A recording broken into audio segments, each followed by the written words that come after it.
নিঃশব্দ জ্যোৎস্না রাত, আশেপাশে কিচিরমিচির শব্দ করে জোনাকি পোকারা ডাকছে। চারিদিকে হিমেল হাওয়ার গতিবেগ পরিবর্তন লাগছে। পরিবেশটা মন্দন, রাতের আধার, তার উপর আকাশের চাঁদটা যেন আজকে বেশি আলো দিচ্ছে। চাঁদের সেই লোভনীয় আলো সামনে থাকা পুকুরে পড়ছে, আর সেই আলোতে আশেপাশে উজ্জ্বল হয়ে উঠছে। চাঁদের গায়ে কলঙ্ক রেখা সবেও তার সুস্নিগ্ধ জ্যোৎস্না দিয়ে সেই মানুষকে মোহিত করে। তার আলোক সম্পাতে কোনো কলঙ্ক নেই। চন্দ্র সমস্ত বিশ্বে ছড়িয়ে দেয় তার নির্মল জ্যোৎস্নাধারা। বিশ্বে আলো ছড়িয়ে দেওয়াতেই তার আনন্দ। পরিবেশটা মন দিয়ে অনুভব করছে, আর এক মনে একটার পর একটা সিগারেট শেষ করছে রাফি। বছরের এই একটা দিনে রাফি শহরের বাইরের মনোমুগ্ধকর জায়গায় আসে। রাফির মনে অনেক দুঃখ, কিন্তু সে এটা প্রকাশ করতে পারে না। কার কাছে প্রকাশ করবে? কাছের কেউ তো রাফির নেই, সবাই অনেক দূরের পথযাত্রী। রাফি বছরের এই দিনে এখানে এসে নিজের সব কষ্টের অনুভূতি ত্যাগ করে অতীতের সেই ঘটনাগুলো যেন এখন তার সামনে ভাসছে। রাফি আরেকটা সিগারেট জ্বালায়, দুইটা টান দেয়, আর বিষাক্ত ধোঁয়াগুলো মুক্ত বাতাসের সাথে মিলিয়ে দেয়। ঠোঁটের কোণে আবারও সিগারেটটা লাগায়। তখনই পকেটে থাকা আইফোনটা বেজে ওঠে। ছোট্ট স্ক্রিনে বড় করে টনি নামটা লেখা। রাফি নামটা থেকে বিরক্ত বোধ করে, মোবাইলটা কানে লাগায়। ওই পাশ থেকে নরম গলায় টনি বলতে থাকে, ভাইয়া অনেক তো রাত হলো, চলে আসেন, নয়তো আপনার কোনো সমস্যা হবে। আপনার কিছু হলে কিন্তু আমি নিজেকে মাফ করতে পারবো না। হি হি হি। টনি, এখন বাজে মাত্র 12টা। এই সময়টা আমার জন্য সন্ধ্যা মনে হচ্ছে। আর এই রাফিকে কেউ কিছু বলবে এমন দুঃসাহস কারো নেই। আমি আমারটা ভালো বুঝি, আমার ব্যাপারে তোর চিন্তা করতে হবে না। ওই পাশ থেকে টনির একটা দীর্ঘ নিঃশ্বাস ফেলার নীরব শব্দ হয়, আর সে বলে, ভাইয়া আমি জানি, কিন্তু তবুও আপনি সাবধানে থাকবেন। টনির কথা শুনতে রাফির একটু ভালো লাগছে না। ফোনটা কেটে দিয়ে রাফি সিগারেট টানতে থাকে। এখন এই মনোমুগ্ধকর রোমান্টিক পরিবেশে একটা নারী নামক সঙ্গী হলেও ভালো হতো। নিজে কথাটা ভেবে রাফি হেসে ফেলল। কোনো রূপসী জেনে শুনে একটা অভাগা ছেলের সাথে জড়াবে, যার নেই কোনো মা বাবার পরিচয়। তবে একটা নামে দেশের সবাই রাফিকে চেনে, তা হলো রাফু ভাই। কিন্তু আজ পর্যন্ত সে অন্ধকার জগতে রাফু ভাইকে কেউ দেখেনি। প্রতিটা শহরে শহরে রাফু ভাইয়ের নামে চাঁদা ওঠে। মানুষ তার নাম শুনলে ভয় পেয়ে যায়। মায়েরা রাফু ভাইয়ের নাম বললে শিশুরা ভয় ঘুমিয়ে পড়ে। রাফির ছেলেবেলাটাতে শুধু রয়েছে অন্ধকার, ঘরে চাপা কান্না করার মতো। রাফির হাতে থাকা সিগারেটটা প্রায় শেষের দিকে, আরেকটা টান দিয়ে মাটিতে ফেলে দেয়। সে বসা থেকে উঠে দাঁড়ায়। রাতটা যত বাড়ছে চাঁদের আলো যেন বেরিয়ে চলেছে। রাফি সেখান থেকে তার R15 V3-এর কাছে এসে বাইকটা স্টার্ট দেয়। জায়গাটা জঙ্গলের পাশে। রাফির বাইকটা জঙ্গলের মাঝ দিয়ে যাচ্ছে। হঠাৎ পিছনে একটা ডাল ভাঙার শব্দ শুনে বাইকটা হালকা স্লো করে। আর কোনো শব্দ পায় না রাফি, তাই বাইকটা জোরে টান দেয়। কিন্তু কিছুক্ষণ পরই মেয়েলি কণ্ঠের জোরে চিৎকার শুনে রাফি বাইকটা থামায়। আবারও একটা চিৎকারের আওয়াজ রাফির বুকের ভেতর সাহস নিয়ে এগিয়ে যায়। আওয়াজটা অনুসরণ করে। কিছু দূর যাওয়ার পর ঝোপের আড়াল থেকে কিছু লোকের কথোপকথন শুনতে পায় রাফি। পিছন থেকে পিস্তলটা বের করে হাতে নিয়ে সামনে এগিয়ে যায়। একটা কথা শুনে রাফি দাঁড়িয়ে যায়, আর লোকগুলোর কথা শুনতে থাকে। ভাই, মেয়েটা তো অনেক বেশি চিল্লাচ্ছে, কি করবো এটাকে? ঘুমের ওষুধ খেলে মানুষ যেমন ঘুমিয়ে পড়ে, ঠিক তেমনভাবে ঘুমের এক একটা ওষুধ দিয়ে দে। ভাই, এখানে ঘুমের ঔষধ পাবো কোথায়? আরে বোকা, ঘুমের ওষুধ মানে পিস্তলের বুলেট। আগে আমাদের কাজ শেষ করি, তারপর একটা বুলেট খরচ করে মেয়েটাকে ফেলে চলে যাব। রাকিবের কথা শুনে নুসরাত নামের মেয়েটা ভয় পেয়ে যায়। সকালের দিকে বন্ধুদের সাথে ঘুরতে এসে নুসরাত রাস্তা হারিয়ে ফেলে, আর এই ছেলেগুলো তাকে কিডন্যাপ করে এখানে নিয়ে আসে। এতক্ষণ নুসরাত জ্ঞানহীন অবস্থায় ছিল। কিছুক্ষণ আগে যখন তার জ্ঞান ফেরে, তখন সে নিজেকে এমন খারাপ অবস্থা দেখে জোরে চিৎকার করে ওঠে। নুসরাত ঢাকার সবচেয়ে ধনী বিজনেসম্যানের একমাত্র মেয়ে। নুসরাতের বাবা তাকে অনেক ভালোবাসে, তাই তিনি নুসরাতের সকল প্রকার আবদার পূরণ করার চেষ্টা করে। আজ বন্ধুদের সাথে ঘুরতে যাওয়ার জন্য বায়না করেছে, তাই তার বাবা নুসরাতকে অনুমতি দিয়ে দেয়। ঘুরতে এসে এমন বিপদে পড়বে বুঝতে পারেনি নুসরাত। এমন আধার রাতে আবারও অবিচ্ছিন্ন ভয়ঙ্কর জঙ্গলের মধ্যে 4টে ছেলে নুসরাতের দিকে লোভনীয় দৃষ্টিতে তাকিয়ে আছে। হয়তো আজই তার এই পৃথিবীর শেষ দিন। এটা ভাবতেই নুসরাতের অজস্র ভয় মনের ভেতর ভর করে। নুসরাত সব আশা ছেড়ে দিয়ে নিজেকে বিলিয়ে দিতে প্রস্তুত হয়ে আছে। সে জানে এই গহীন অন্ধকার জঙ্গলে তাকে রক্ষা বা বাঁচানোর মতো কেউ নেই। হঠাৎ একটা ছেলে এসে নুসরাতের শরীরে হাত দেয়। নুসরাত কেঁপে ওঠে। জীবনের প্রথম কোনো ছেলে খারাপভাবে হাত দেওয়ার চেষ্টা করছে তার শরীরে। অহেতুক ছেলেগুলোকে আটকানোর কোনো মানেই হয় না। নুসরাত জানে বাধা দিলেও কোনো কাজ হবে না, তাই সে আর কোনো জোরাজোরি করে না। আরেকটা ছেলে নুসরাতের শরীরে স্পর্শ করতে যাবে, তখনই পিছন থেকে কেউ মোটা একটা শক্ত গাছের ডাল দিয়ে ছেলেটার মাথায় মারে। ছেলেটার মাথা থেকে রক্ত বের হতে থাকে। সে তার হাতে দিয়ে রক্ত বন্ধ করার চেষ্টা করে। হঠাৎ এরকম একটা আগন্তুকের আগমন বুঝতে পারছে না কেউ। তাদের যেন বিশ্বাস হচ্ছে না এত গভীর রাতে অন্ধকারী জঙ্গলে কেউ নুসরাতকে বাঁচাতে আসবে। নুসরাত আগন্তুকটার দিকে ভালো করে লক্ষ্য করে দেখা। হাতে শক্ত একটা গাছের ডাল, পরনদা ছেঁড়া জিন্স, ব্ল্যাক কালারের জ্যাকেট, মুখে জোকারের মাস্ক পরা, যা কনের মুখটা স্পষ্ট বোঝা যাচ্ছে না। নুসরাত আগন্তুকটাকে দেখে বাঁচার একটু আশা করে, যদি ভাগ্যতা হতে দেয়। এবার রাকিব বলতে থাকে, এই কে তুই? এত রাতে এমন অন্ধকার জঙ্গলে কি করিস তুই? সি একই প্রশ্ন তো আমারও। তোরা 4টা ছেলে আর একটা মেয়ে, এত রাতে এখানে কি করিস? আমরা যাই করি না কেন, এটা জিজ্ঞেস করা তুই কি? যদি জান নিয়ে বাসায় যেতে চাস তাহলে এখান থেকে চলে যা। আমি বাসা থেকে বের হওয়ার আগে মাথায় কাপড়ের কাপড় মাথায় পরে বের হই। মৃত্যু হিহি ব্যাপার না। জীবনের আত্মপ্রকাশ এবং অস্তিত্বের বিকাশ তার চঞ্চল গতির মধ্যে বহমান। মানব জীবন সংগ্রাম মুখর। জীবনের বাঁকে বাঁকে রয়েছে মরণ গলি। এই জীবন থেকে পালানো মানেই জীবনের ব্যর্থতা ডেকে আনা। জন্ম মৃত্যু দোহে মিলে জীবনের খেলা, কিন্তু মৃত্যুর বিভীষিকা। তোর নৈরাশ্যের গাঢ় তমসাকে জয় করে আলোকিত আনন্দ ক্ষেত্র রচনায় জীবনের কর্ম। তুই তোর মরার সেকেন্ড গুনতে শুরু কর। এই তোরা যা, ছেলেটাকে শেষ করে দিয়ে আয়।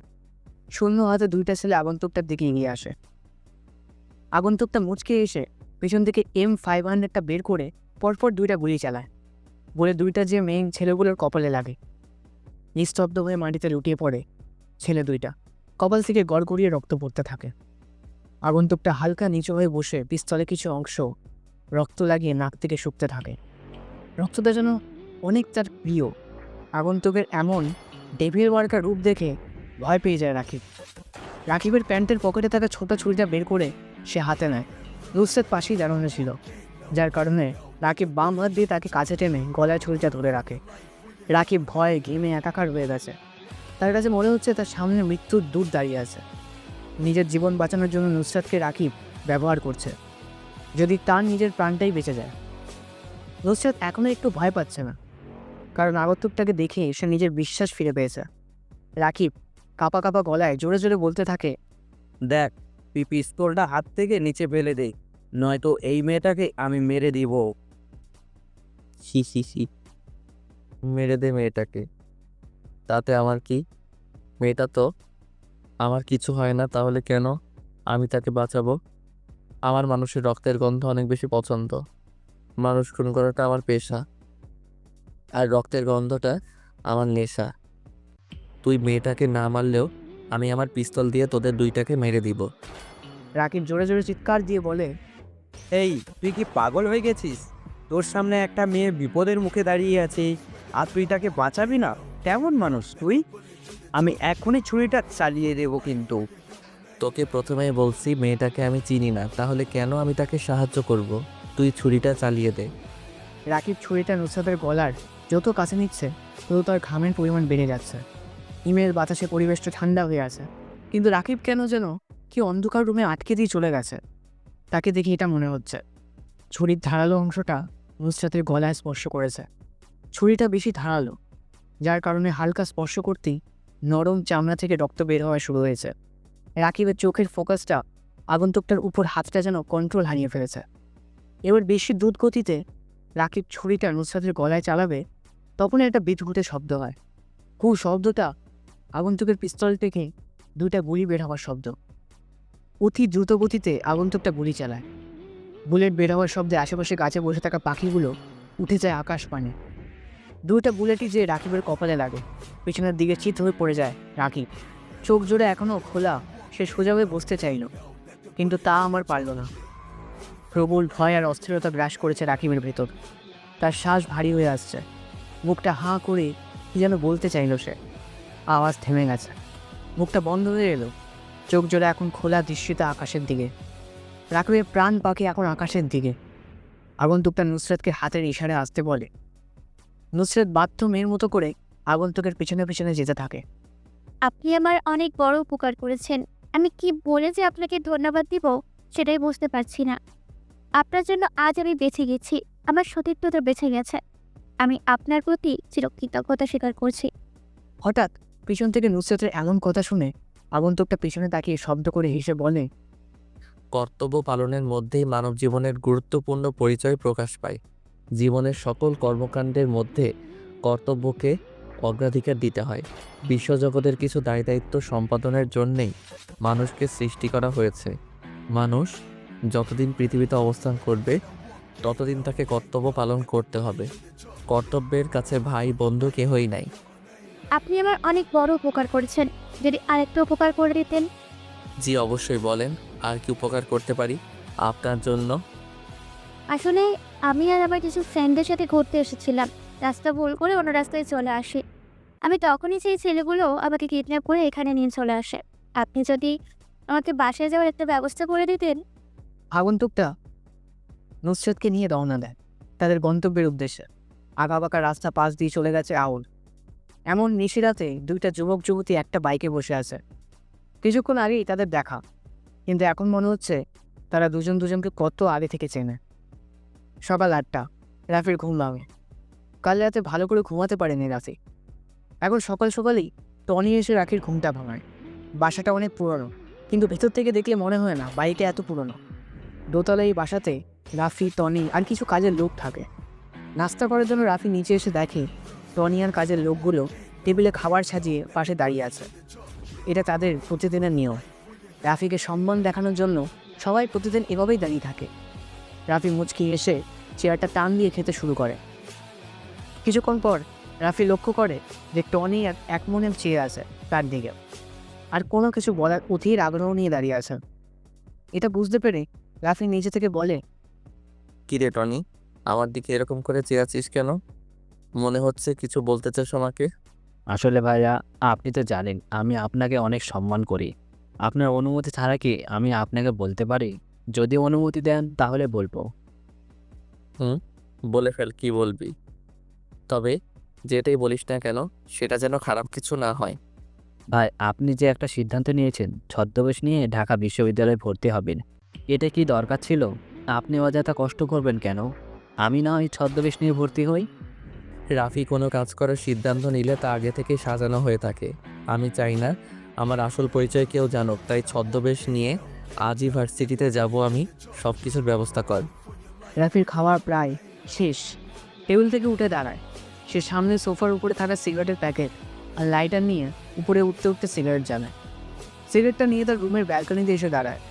এখন থেকে শহরটা প্রায় বেশ ভালোই বোঝা যায়। সিগারেটের বিষাক্ত ধোঁয়াগুলো মুক্ত বাতাসের সাথে মিলিয়ে দেয় আকাশপানে। আজ যেন রৌদ্রের তাপটা একটু বেশি। ভোর থেকে সূর্যটা একটু বেশি চেয়ে আছে। সেই রোদ্দুরে ঝকমক কিরণের অসহ্যকর তাপে রাফির শরীর ঘেমে একাকার হয়ে গেছে। সেই ঘামান্ত শরীর নিয়ে ঢাকা বিশ্ববিদ্যালয় ক্যাম্পাসে প্রবেশ করে রাফি। গুটি গুটি পায়ে গেট দিয়ে প্রবেশ করে ভার্সিটির নতুন একটা ছেলে, যার নাম রাফি। পরনে তার সাদা কালোর ফুল হাতার একটা শার্ট, বুকের বোতামটা লাগানো, চকলেট কালারের ঢিলে ঢালা একটা প্যান্ট, পায়ে একজোড়া কম দামি চটি, চোখে মোটা ফ্রেমের স্টুডেন্ট চশমা, মাথা ভর্তি লম্বা লম্বা কালো চুল পাশ দিয়ে কাটিং করে সিটি করা, মুখটা শ্যামলা বর্ণের উজ্জ্বল। চশমা পরার কারণে রাফিকে কেমন যেন বোকা বোকা লাগছে। কম বেশি অনেক স্টুডেন্ট নতুন একটা এই ছেলেটার দিকে তাকিয়ে আছে, বোঝার চেষ্টা করছে কি ছেলে বছরের মধ্যের দিকে এসেছে ভার্সিটিতে। আর আগে কখনো এমন বোকা ছেলে ক্যাম্পাসে আবির্ভাব হয়নি। সবার কাছে রাফিকে হাস্যকর মনে হচ্ছে। রাফি আশেপাশে তাকায়। ভার্সিটির বিশাল মাঠটা জুড়ে রয়েছে সবুজ রঙের সমাবেশ। মাঠে কোথাও কোথাও বসে আছে কিছু যুবক যুবতী, যারা নিজেদের প্রেম আলাপ নিয়ে ব্যস্ত, আর কিছু স্টুডেন্ট তাদের অহেতুক কথোপকথন নিয়ে ব্যস্ত। এই শহরে সবারই ব্যস্ততা বিরাজমান। কেউ ক্ষুধার তাড়নায় কাজের সন্ধানে ঘুরে বেড়ায় ব্যস্ত শহরে, এক মুঠ ভাতের আশায় অপেক্ষা প্রবার গুনতে হয় তাদের। কিন্তু এই শহর কী দেয়? তাদের শূন্য হাতে ফিরিয়ে দেয় তাদের। যাদের বুড়ি বুড়ি টাকা আছে, ক্ষমতা আছে, সবাই তার পেছনেই পড়ে আছে। রাফি আরেকটু সামনে এগিয়ে যায়। কিছু ছেলে বাইকের ওপর আরাম করে বসে বসে সিগারেট ফুঁকছে, আর সামনে দিয়ে যে মেয়েগুলো যাচ্ছে সবার মুখের ওপর ভিতর থেকে ছাড়া সে বিষাক্ত ধোঁয়াগুলো নিক্ষেপ করছে। রাফি তাদেরকে পাশ কাটিয়ে চলে যাবে, তখনই বাইকের ওপর বসা আরাফ নামের ছেলেটা রাফিকে ডাক দেয়।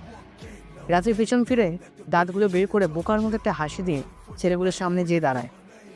ছেলেগুলো রাফির দিকে মজার দৃষ্টিতে তাকিয়ে বলে, কিরে নাম কি তোর? জি, রাফু না, রাফি আমার নাম।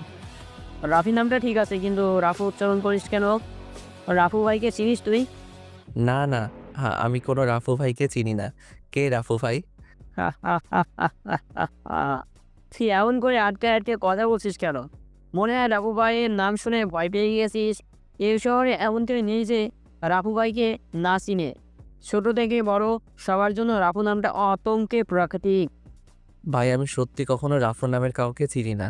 যদি আপনি দয়া করে আমাকে রাফু ভাইয়ের একটা ছবি দেখাইতেন, তাহলে ভালো করে চিনতে পারতাম। এই দেখ সবাই কি বলে এই ছেলে, সে নাকি রাফু ভাইকে দেখবে। শালা, রাফু ভাইকে চিনতে ছবির দরকার পড়ে না, তার নামটাই যথেষ্ট। আর তুই বলছিস রাফু ভাইকে দেখবি? ভাই, আপনিও কি রাফু ভাইকে দেখেন নাই? মাদারের বাচ্চা, কতক্ষণ ধরে বলবো? রাফু ভাইকে কেউ কখনো নিজ চোখে দেখি নাই। উনি এমন একজন লোক যার সামনে 100 জন মানুষ মারা কোনো ব্যাপারই না।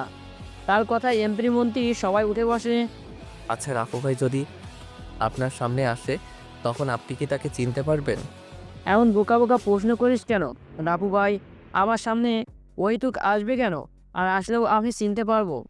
তার ভয়ানক আগমন, পরনে থাকে কালো রকস্টার ড্রেস, মুখে ভূতে মাস্ক, মধ্য দিয়ে কাটা যেটা দিয়ে ভাই সিগারেট টানে।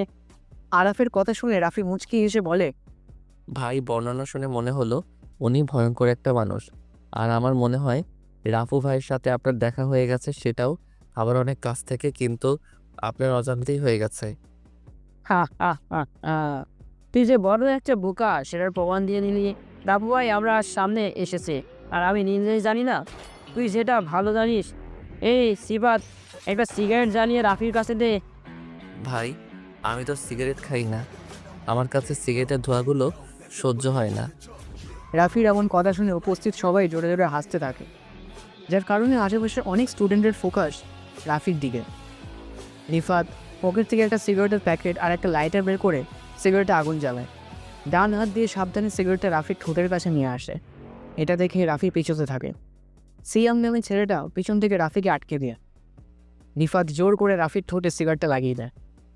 অসাবধানতার কারণে জ্বলন্ত সিগারেটটা রাফির গোলাপি নরম ঠোঁটে লেগে হালকা পুড়ে যায়। সিগারেটের বিষাক্ত ধোঁয়াগুলো রাফির মুখের ভেতরে যাওয়ার জন্য সে জোরে জোরে কাশতে থাকে। আশেপাশে কেউ আরামদের বাধা দিতে আসছে না, সবাই দূরে দাঁড়িয়ে মজা নিচ্ছে। রাফি নিজে কল্পনাও করতে পারছে না যে আজকে ভার্সিটির প্রথম দিনই তাকে এমন হেনস্থা হতে হবে। রাফি মাথাটা নিচু করে দাঁড়িয়ে আছে। তুই দেখি অনেক বোকা, ভার্সিটির পড়িস, এখনও সিগারেট টানতে পারিস না। তোকে ভার্সিটির নতুন দেখছি, কোনো ইয়ারে পড়িস, কোন ইয়ারে পড়িস?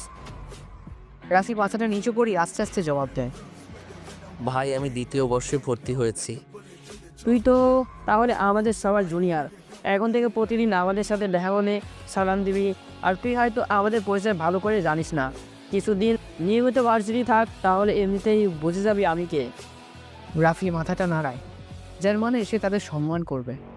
পৃথিবীটা বড়ই নিষ্ঠুর। যেখানে ভালো মানুষের আনাগোনা বেশি, সেখানে খারাপ লোক কিছু থাকবেই। জীবনটাকে প্রায় খুবই একঘেয়ে লাগে। কখনো কি এমনটা মনে হয়েছে যে আপনি নিজেই নষ্ট করেছেন নিজের জীবনটা? কিংবা মাঝে মাঝে বিষণ্ণতা নিজের জীবনের প্রতি বিরক্তি চলে এসছে? এমন পরিস্থিতি প্রায় প্রতিটি মানুষেরই জীবনে আসে। মাঝে মাঝে সব কিছুকে অর্থহীন মনে হয়। নিজের জীবনটাকে বদলে ফেলা যায় নিজেই। নিজের জীবনটাকে বদলে দিয়ে নতুনভাবে জীবনের অর্থ খুঁজে নিতে নিজেকে কিছু প্রশ্ন। কী অবাক বিষয়! অবাক হলেও সত্যি যে নিজেকে কিছু বিশেষ প্রশ্ন করে নিজেই মনে মনে উত্তর পাওয়া যায়। নিজের মনের কাছেই প্রশ্নগুলো করলে সত্যিই জীবনটা বদলে যাবে এবং জীবনটাকে অনেক বেশি অর্থবহ মনে হবে। রাফি তার নিজের জীবন থেকে অনেক কিছু শিখেছে। আজ এটা তার নতুন একটা অনুভূতির সৃষ্টি। শশী শোষিতের হাতেই সবচেয়ে বেশি নির্যাতিত হয়। যে কখনো সম্মান পায়নি সে জানে না অন্যকে কীভাবে সম্মান করতে হয়। রাফি নিজের পরিচয় গোপন রেখে আস্তে বুঝতে পারছে। রাফি নিজের শত্রুকে খুব কাছ থেকে জানে। সে এটা সবসময় চিন্তা করে শত্রুকে ক্ষমা করে দাও, কারণ তুমি বড় মনের মানুষ, তাই নয়? কারণ শত্রুদের নিয়ে ভাববে তুমি এতটা পিছিয়ে পড়া মানুষই তো নও। রাফি ক্লাসের দিকে রওনা দেয়। দ্বিতীয় বর্ষের ইকোনমিক্স ডিপার্টমেন্টটা বেশ সুন্দর আর বড়। এখনও ক্লাসে কোনো শিক্ষক প্রবেশ করেনি। রাফি ক্লাসে প্রবেশ করে। সবাই অবাক দৃষ্টিতে তার দিকে তাকিয়ে আছে।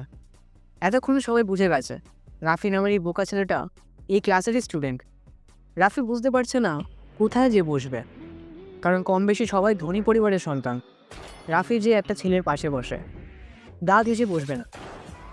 পাশে বসা ছেলেটি চিৎকার করে উঠল। রাফি চমকে উঠে তাকালো তার দিকে। অবাক হয়ে ছেলেটার দিকে তাকিয়ে থাকা রাফি কেন সে গা ঘেঁষে বুঝতে পারবে না? ছেলেটি রাফির দিকে তাকিয়ে থেকে বলতে থাকে, ওই ছেলে রাফি নাকি যেন নাম তোমার, তুমি আমার পাশে এসে বসেছো কেন? পিছনে তো আরও সিট আছে, ওইগুলোতে দিয়ে বসো। ভাইয়া, আমি আপনার পাশে বসলে কি সমস্যা হয়? আর সামনের সিট থাকতে আমি পিছনে যে বসবো কেন? তুমি দেখছি অনেক বোকা, কিছু বোঝো না। আর তোমাকে দেখে বোকা বোকাই মনে হয়। তুমি আমার পাশে বসলে আমাকেও বোকা বোকা লাগবে। তোমার সাথে আমার কি যায় দেখো একবার। ভাইয়া, আমি তো নতুন আপনার পাশে বসি। বসতে পারো একটা শর্তে, তুমি আরও দূরে যেয়ে বসো, আমার আশেপাশে যেন তোমাকে না দেখি। রাফি মাথা নাড়ে। সে বসে বসে চিন্তা করছে পৃথিবীতে সব থেকে নির্লজ্জ বলে মানুষের মন। কিছু কিছু মুহূর্তে মানুষ খুব একা হয়ে যায়, যার মনের অবস্থা বোঝার ক্ষমতা কারো থাকে না। জীবন তো ভগবান নদী, থেমে থাকে না। অনেক কিছু আশা থাকলেও পাওয়া যায় না। আশাগুলো পড়ে থাকে শুধুই স্মৃতি হয়ে, জীবনের অনেক কিছু হারিয়ে। রাফি তার অতীত নিয়ে বেশ গভীরভাবে চিন্তা করে। জীবন আসে, জীবন ভাসে অজানা স্রোতে, তবুও জীবন এগিয়ে চলে আশার লক্ষ্য পথে। রাফি তার অতীতকে নিয়ে ভাবে, কিন্তু ভবিষ্যৎকে ঠিকই সুন্দর করার চিন্তা করে। জীবনের কোনো একটা সময় মানুষ নিজেকে খুব অসহায় ভাবে, যেটা রাফি পিছনের দিনগুলোতে ফেস করেনি। এখন তার সামনে সেই ভয়ঙ্কর অতীত ভেসে ওঠে। রাফি এগুলো চিন্তা করছিল, তখনই ক্লাসের দরজায় কড়া নাড়ে সাইফুল স্যার। খুবই সাহিত্যপ্রেমিক তিনি, পড়ান কম, কিন্তু সাহিত্যিক গল্প বলেন বেশি। স্যারের পরনে একটা ফুলাতা সাদা কালারের শার্ট, কালো প্যান্ট, চোখে চশমা, ক্লিন শেভ করা মুখ, কিন্তু নাকের নিচে বড় বড় হেঁচ কাটা গুফের জন্য তাকে বেশ মানিয়েছে। সাইফুল স্যার চেয়ার টেনে বসে পড়ে। তিনি কিছু একটা ভেবে বলে, আজ তোমাদের আমি নতুন একটা গল্প শুনাইব, সবাই প্রস্তুত হও। সকল স্টুডেন্ট নিজের গুছিয়ে স্যারের দিকে মন দেয়। রাফিও তাদের মধ্যে একজন। স্যার এবার বলতে শুরু করে, উপন্যাসটি সংগ্রহকৃত। আসসালামু আলাইকুম ভাই, একটু সরবেন? ওই সিটটা আমার। তাকিয়ে দেখি কালো রোগা মতো অদ্ভুত দর্শনের একজন লোক আমার পাশের সিটটাকে ইঙ্গিত করে দাঁড়িয়ে আছে। তাড়াতাড়ি সালামের জবাব দিয়ে সরে তাকে ভিতরে ঢোকার জন্য জায়গা করে দিলাম। ঢোকার সময় লোকটার গায়ে হাত লাগার পর তার শরীরটা কেমন জানি ঠান্ডা ঠান্ডা লাগলো। একটু ভয় পেয়ে গেলাম। লোকটা মনে হয় ব্যাপারটা বুঝতে পারলো এবং রহস্যময় একটা মুচকি হাসি দিল। আমি কিছুক্ষণ লোকটার দিকে তাকিয়ে অন্যদিকে ফিরে বসলাম।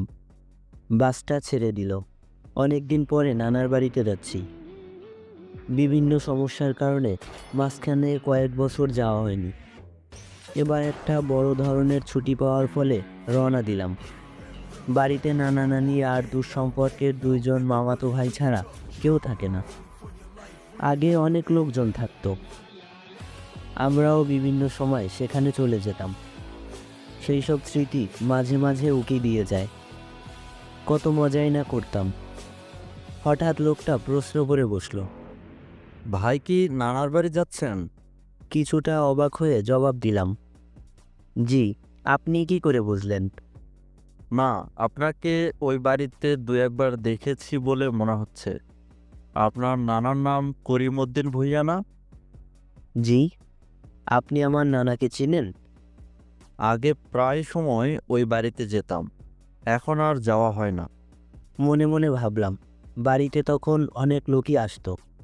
সবাইকে তো আর চেনা সম্ভব না, ওদের মধ্যে কেউ একজন হবে আর কি। এমন সময় বিভিন্ন দিক থেকে হর্নের শব্দ কানে আসতে শুরু করলো। তাকিয়ে দেখি সামনে বিশাল জ্যাম লেগে গিয়েছে। আজকে মনে হয় বাড়ি যেতে অনেক রাত হয়ে যাবে। আপনার নাম কি? আমার নাম সৌদির। আপনার নানাদের পাশের গ্রামে থাকতাম। থাকতাম মানে? এখন আর থাকেন না? না। বলে লোকটা একটা দীর্ঘশ্বাস ফেলল। তারপর হুট করে একটা কথা জিজ্ঞেস করে বসলো। আপনি কি জিন ভূতে বিশ্বাস করেন? হঠাৎ এই ধরনের প্রশ্ন করায় একটু অবাক হলাম। না, কিন্তু হঠাৎ এইগুলা জিজ্ঞেস করতেছেন কেন? ও, আপনি মনে হয় আপনার নানার বাড়ির সামনের বাঁশঝাড়টার কথা শোনেন নাই। না, ওই বাঁশঝাড়ের আবার কি হইল? কিছুটা অবাক হলাম। আছে, ওইটা সম্পর্কে বিরাট এক কাহিনী আছে। ওই কাহিনী শুনলে জিন ভূতে বিশ্বাস করা শুরু করবেন। মনে মনে ভাবলাম, প্রত্যেক গ্রামেই এ ধরনের কিছু কাহিনী প্রচলিত থাকে, এগুলো বিশ্বাস করার কোনো মানে হয় না। আপনার যদি সমস্যা না থাকে তাহলে বলতে পারেন। আচ্ছা বলি তাহলে। এই কাহিনীটা ঘটেছিল আমার নিজের জীবনে। আমাদের গ্রামের এক বাড়িতে 16 বছর বয়সী একজন যুবতী মেয়ে থাকতো। বাড়িতে তার সাথে তার বাবা মা আর ছোট একটা ভাই থাকতো। মেয়েটি দেখতে বেশ সুন্দরী ছিল, যার ফলে প্রায় সময় গ্রামের বখাটে ছেলেরা তাকে বিরক্ত করত। একবার অন্য গ্রাম থেকে আসা এক ছেলে তাকে প্রেমের প্রস্তাব করে, কিন্তু মেয়েটা তার প্রস্তাব ফিরিয়ে দেয়, যার ফলে ছেলেটা তাকে স্কুলে যাওয়ার পথে এবং বিভিন্ন সময় দেখা হলেই বিরক্ত করত। একবার ওই ছেলেটা দলবল নিয়ে গ্রামে এসে মেয়েটাকে রাস্তা থেকে ধরে ওই বাঁশঝাড়ে নিয়ে যায়। সেখানে তারা মেয়েটাকে ধর্ষণ করে। এরপর তারা মেয়েটাকে মেরে ফেলে এবং সেখানেই ফেলে রেখে চলে যায়। পরদিন ওই জায়গা থেকে মেয়েটার লাশ উদ্ধার করা হয় এবং ইমাম সাহেবের ফতোয়া অনুযায়ী জানাজা ছাড়াই কবর দেওয়া হয়। এর আগে পুলিশের লোকজন এসে দেখে যায়, কিন্তু তারা কিছুই করতে পারে না। এই ঘটনার পর মেয়েটার পরিবার ওদের ঘরবাড়ি ফেলে অন্য কোথাও চলে যায়। লোকটা একবারও না থেমে বলা শুরু করলো। তখন থেকেই গ্রামের লোকজন বলাবলি করতে থাকে, ওই বাঁশঝাড়ে নাকি প্রায় সময় একটা মেয়েকে একা বসে কাঁদতে দেখা যায় এবং যুবক ছেলে দেখলেই ধরে নিয়ে যায়। তাই লোকজন রাতের বেলা ওই রাস্তাটা খুব একটা দরকার না হলে ব্যবহার করতো না। আমার বয়স তখন খুব একটা বেশি ছিল না, তাই সবাই আমাকে ওই জায়গা দিয়ে চলতে নিষেধ করত, কিন্তু আমি ওসব বিষয়কে খুব একটা পাত্তা দিতাম না। এগুলোকে গুজব বলেই মনে করতাম। তারপরেও ওই জায়গা দিয়ে খুব একটা যেতাম না। কথাগুলো বলে থামে সাইফুল সাহেব। ওনাকে দেখে মনে হচ্ছে বেশ হাঁপিয়ে উঠেছে, বয়স বেড়েছে। এখন বেশি কথা বললে নিজের কাছেও কেমন যেন বিরক্ত বিরক্ত লাগে। সবার দিকে চেয়ে দেখে সব স্টুডেন্ট ওনার দিকে আগ্রহের দৃশ্যে তাকিয়ে আছে। স্যার মুচকি এসে বলে, গল্পটা এখনো শেষ হয়নি। আজ আমি হাঁপিয়ে উঠেছি, কালকে পরেরটুকু বলবো।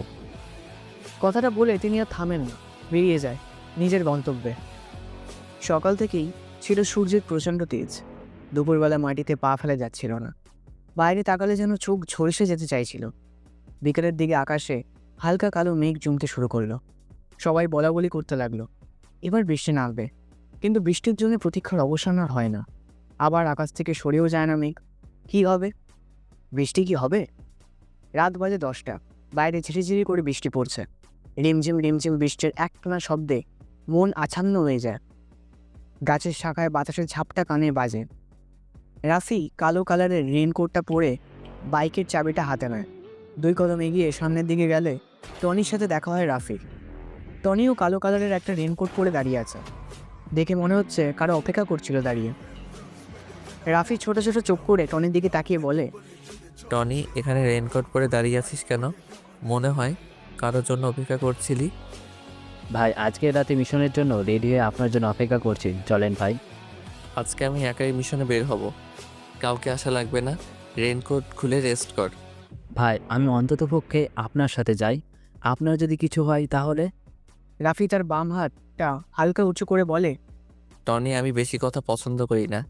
আমি জানি আমার কিছু হবে না, তবে শিয়ালের মতো 1000 বছর না বেঁচে সিংহের মতো একদিন বাঁচা ভালো। রাফি কথাটা বলে সামনের দিকে এগিয়ে যায়। টনিকে কোনো প্রকার কথা বলার সুযোগ না দিয়ে ব্ল্যাক কালারের বাইকে যে বসে রাফি। গন্তব্য এখন শহরের কিছু বিশৃঙ্খলা সৃষ্টিকারী লোকের উদ্দেশ্যে। ওসামান, শরীফ, রাব্বি, ঢাকার টপ মাফিয়া সালমানের অতি কাছের লোক। যত ধরনের মামলা আছে সবগুলো ওদের নামে করা, কিন্তু সালমানের ক্ষমতার কারণে কেউ কিছু বলতে পারে না। প্রতিদিন ওরা তিনজন মদ জুয়া খেলার জন্য পাশেই বড় একটা ক্যাসিনোতে যায়। আজকে মনে হয় বেশি মদ খেয়ে ফেলেছে, তাই হিলে দুলে হাঁটতে হাঁটতে বাসার উদ্দেশ্যে রওনা দেয়। হালকা হালকা ঝিরে ঝিরে বৃষ্টি পড়ছে, তাই ওরা তিনজন একটু জোরে গতিতে পা চালায়। হঠাৎ তারা দেখতে পায় রাস্তার মাঝে বাইকের ওপর আরাম করে বসে সিগারেট ফুঁকছে ওনায় অচেনা অজানা আগন্তুক। তিনজনের মধ্যে সবচেয়ে বেশি ঝামেলা পছন্দ করে ওসামান। ওসামান একটু এগিয়ে যায় আগন্তুকের দিকে। ওসামানের শরীরটা কাক বেজা, মুখে কালো কালারের স্টাইল করা, দাড়ি থেকে টুকটুক করে পানি পড়ছে। বৃষ্টির পানির জন্য সবার নেশা কেটে গেছে। ওসামান আগন্তুকের কাছাকাছি চলে এসেছে। আগন্তুকটার পরনে কালো কালারের রেনকোট, মুখে ভুতুরে কাট মাস্ক, যে অংশ দিয়ে সে নিকোটিনের ধোঁয়া ওড়াচ্ছে। আজকে এই ব্যস্ত শহরটা কেমন যেন নিস্তব্ধতা বিরাজ করছে। কোথাও কোথাও কোনো মানুষের আনাগোনা দেখা যাচ্ছে না। হয়তো বৃষ্টির আমেজ থাকার জন্য সবাই ঘরে অবস্থান করছে। দূর থেকে ল্যাম্পপোস্টের গোলাটে আলো দিচ্ছে পিচ ঢালা রাস্তাটা আজ বৃষ্টির পানিতে বিদঘুটে কালো আকৃতির ধারণ করেছে। আগন্তুকের হাতে থাকা সিগারেটটা শেষ হয়ে নিয়েছে। সিগারেটের না পোড়া অংশটুকু ভেজা রাস্তার উপর ফেলে দেয়। রেনকোটের পকেট থেকে আরেকটা সিগারেট আর লাইটার বের করে সিগারেটে আগুন ধরাবে, তখনই ওসামান তার ডান হাত দিয়ে আগন্তুকের হাত থেকে সিগারেট আর লাইটারটা কেড়ে নেয়। আগন্তুকটা কিছু বলে না শব্দ করে একটা হাসি দেয়। এমন হাসির শব্দ শুনে পেছন থেকে শরীফ আর রাব্বি ওসামানের থেকে কিছু দূরত্বে অবস্থান করে। ওসামান বেশ গম্ভীর গলায় আগন্তুককে উদ্দেশ্য করে বলে, এই বৃষ্টির অন্ধকার রাতে তুই রাস্তার মাঝে বাইক থামিয়ে বসে বসে সিগারেট ফুঁকছিস কেন? আগন্তুক কিছু বলে না, আবারও একটা বিদঘুটে হাসি দেয়। এটা দেখে পিছন থেকে শরীফ উঁচু কণ্ঠে বলে ওঠে, কিরে, তুই এমন করে হাসছিস কেন? কে তুই? আর এখানে স্থির হয়ে বসে আছিস কেন? আমি কে সেটা আমি নিজেও জানি না, তবে নিজের পরিচয় নিজে দিতে কেমন যেন লাগে, তাই নিজের নাম আর পরিচয়টা ছড়িয়ে দিয়েছি মানুষের মাঝে। আমি এখানে বসে আছি কয়েকটা মেহমানের অপেক্ষায়। এত রাতে কোনো মেহমান আসবে যার জন্য তুই রাস্তার পাশে পদান কীভাবে বসে থাকবি? হি হি হি, আমার মেহমান তো চলে এসেছে, কিন্তু কিভাবে তাদের আপ্যায়ন করব তা বুঝতে পারছি না। সবাই আশেপাশে পেছনের সামনে তাকায়, কিন্তু কাউকে দেখতে পায় না। ওসামান রেগে বলে, কোথায় তোর মেহমান? আমরা দেখছি না কেন? মজা করছিস আমাদের সাথে? জানিস আমরা কে? মেহমান নিজেই যদি বলে মেহমান কোথায়, তাহলে এতে আবার কি করার আছে? আর আমি তোদের সাথে মজা করতে যাব কেন? তোরা কি আমার বন্ধু লাগিস? ভাই, তোরা কার লোক সেটা না বললে আমি জানবো কি করে? আমরা সালমান ভাইয়ের কাছের লোক। ওসামানের কথা শুনে আগন্তুকটা জোরে জোরে হাসতে থাকে, যেমন মনে হচ্ছে ওসামান কোনো বড় ধরনের হাসির কথা বলছে। সবার ভিতর একটা রাগ সৃষ্টি হয়েছে আগন্তুকের প্রতি। যেখানে সবাই সালমান ভাইয়ের কথা শুনলে খারাপ অবস্থা হয়ে যায়, সেখানে অচেনা একটা আগন্তুক সালমান ভাইয়ের কথা শুনে মজা নিচ্ছে। আগন্তুকের হাসি যেন ওসামানের সহ্য হয় না, তাই সে রেগে বলে, এই তুই এভাবে হাসছিস কেন? আমি কি কোনো মজার কথা বলেছি? হি হি হি, তুই কোনো মজার কথা বলিসনি, তবে গুরুত্বপূর্ণ কথার সময় হাসি আমার একটু বেশি পাই। সবার সাথে গুরুত্বপূর্ণ কথা বলার সময় হাসতে নেই। হয়তো সেই লোকটা তোর মতো সাইকো না। হি হি, সাইকো শব্দটা ছোট, কিন্তু একটা মানুষ এই শব্দের জন্য অনেক কিছু থেকে পিছিয়ে যায়। আমি নিজেও জানি না যে আমি একটা সাইকো, তবে মাস্তানির ব্যাপারে আমি খুবই সতর্ক থাকি। দেখ, অনেক রাত হয়েছে, আমি বুঝতে পারছি তোর কোনো মেহমান আসবে না। তুই আজকে মনে হয় বেশি খেয়ে খেয়ে ফেলেছিস, তাই আবল তাবল বকছিস। বাসায় যা, এমনিতেই ঠিক হয়ে যাবে।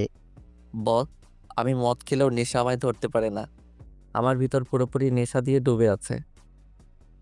আমার মেহমান চলে এসেছে, কিন্তু তাদের আপ্যায়নটা কিভাবে শুরু করব তা বুঝতে পারছি না। সেই কখন থেকে শুনছি মেহমান চলে এসেছে, কিন্তু কোথায় তোর মেহমান? আমাদের সামনে আসতে বল, আমরা তো তার আপ্যায়ন করব। হি হি হি, আজকে সবচেয়ে বড় মেহমান তো তোরা সবাই, কিন্তু তোদের আপ্যায়ন যে কিভাবে করব? তো তুই যে একটা পাগল সেটা আমি বুঝে গেছি। রাস্তার মাঝে থেকে বাইকটা সরা তাড়াতাড়ি, আমরা যাব। নয়তো 3জন মিলে তোকে এখানে মেরে চলে যাব, কেউ জানতেও পারবে না। তোদের জন্য কখন থেকে বাইকের উপর বসে বসে অপেক্ষা করছি, কিন্তু তোদের আস্তে আস্তে অনেক দেরি হয়ে গেছে। আমার আর ভালো লাগছে না, অ্যাকশন শুরু করি তাহলে। আগন্তুক কথাটা বলে রেনকোটের পেছন থেকে একটা পিস্তল বের করে শক করে একটা গুলি করে। বুলেটটা যে সোজা ওসমানের কপাল বরাবর লাগে। কেমন যেন পরিবেশটা থমথমে অবস্থা ধারণ করেছে। ওসমানের নিথর দেহটা পিচ ঢালার ভেজা রাস্তার উপর নিস্তেজ হয়ে পড়ে আছে। কারো মুখে কোনো কথা নেই। হঠাৎ কথার মাঝে আগন্তুকটা এইবারে গুলি চালাবে, কেউ ভাবতেও পারেনি। আগন্তুকটা পিস্তলটা আবারও রিলোড নিয়ে নেয়। পিস্তলটা সোজা রাব্বির দিকে তাক করে, শুধু ট্রিগারে চাপ দেওয়ার বাকি আছে। আগন্তুক হাতের দ্বিতীয় শ্রেণীর আঙুলটা দিয়ে হালকা করে ট্রিগারে ছুঁয়া দেয়। রাব্বির গলা শুকিয়ে গেছে, মনে হয় এখন কেউ 10 লিটার পানি নিলে সেটাও শেষ করে দেবে। ট্রিগারে হালকা করে একটা চাপ, আর পৃথিবী থেকে রাব্বির নামটা মুছে যাবে। সত্যি সত্যি যেন এইবার আগন্তুক তার পিস্তলের ট্রিগারে জোরে চাপ দিয়ে দিল। 78 ডিগ্রি সেন্টিগ্রেড তাপমাত্রার গরম বুলেটটা যে রাব্বির গলায় লাগে। ডান হাত দিয়ে গলায় চেপে বাছার বৃথা চেষ্টা করে। রাব্বির তার নিথর দেহটাও পিছালা ভেজা রাস্তায় পড়ে যায়। ওসামানা রাব্বির এমন করুণ অবস্থা থেকে শরীফ ভয় ভয় পিছন থেকে তার পিস্তলটা আগন্তুকের দিকে তাক করে ধরে রাখে। আগন্তুক সরু চোখে শরীফের দিকে তাকায়। শরীফ ছেলেটা অল্প বয়সেরই 23 থেকে 24 হবে হয়তো। কালো রঙের শরীর, তার মুখে হালকা হালকা দাড়ি দেখা যাচ্ছে। শরীরে হাত কাঁপছে, তবুও সে আগন্তুকের দিকে গানটা ধরে আছে। আগন্তুক মাটি থেকে লাইটারটা উঠিয়ে পকেট থেকে একটা মেয়ে বের করে জ্বালায়। সোজা যে বাইকের ওপর হেলাল নিয়ে বসে। সিগারেটের জোরে দুটো টান দিয়ে শরীফের উদ্দেশ্য করে বলে, কিরে, ভয় পেয়েছি সেগুলো দেখে? ভয় পাওয়ার কিছু নেই, তোকে মারবো না আমি, কিন্তু সেটা একটা শর্তে। যদি তুই আমাকে কিছু তথ্য দিতে পারিস তাহলে আমি তোকে এখনই ছেড়ে দিব। শরীফ মনে হয় কিছুটা নিশ্চিন্ত হয়েছে, তাই সে হাতে থাকা পিস্তলটা নামিয়ে দেয়। ডান হাত দিয়ে মুখের ঘাম আর ছিটেফোঁটা বৃষ্টির পানির ফোঁটাগুলো মুছে নেয়। এমন ঠান্ডা একটা পরিবেশে শরীফ ভয় পেয়ে ঘেমে একাকার হয়ে গেছে। ভয় কাতর গলায় শরীফ বলতে থাকে, বাবা ভাই, কী তথ্য জানতে চান আপনি? ইসিসি, নিরীহ মানুষকে ভয় পেতে দেখলে আমার অনেক মজা লাগে, কিন্তু আজ প্রথম কাউকে দেখে কেমন যেন মায়া লাগছে। তুই এখন আমাকে বল, সালমানকে আমি কোথায় পাবো? ভাই আমি কিভাবে বলবো সালমান ভাই এখন কোথায় থাকে? আমি কিছু জানি না এই বিষয়ে।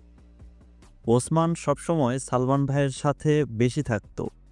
আমি তো তেমন কিছু ভালো করে জানি না। আমাকে ছেড়ে দেন প্লিজ ভাই। ছেড়ে দিব?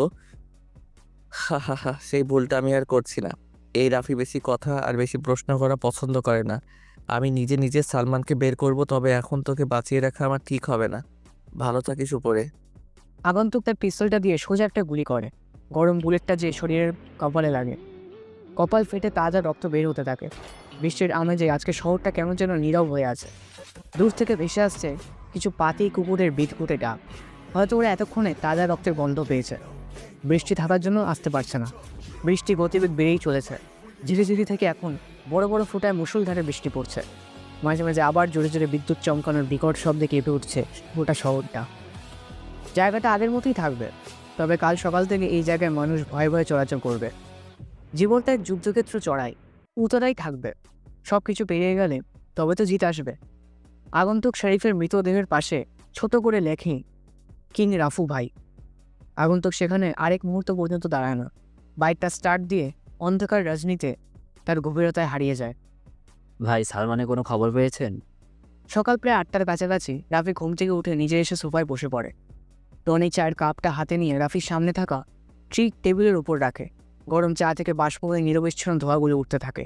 দুইজনের মধ্যে এক প্রকার নীরবতা বিরাজ করছে। তখনই টানি রাফিকে উদ্দেশ্য করে কথাটা বলে।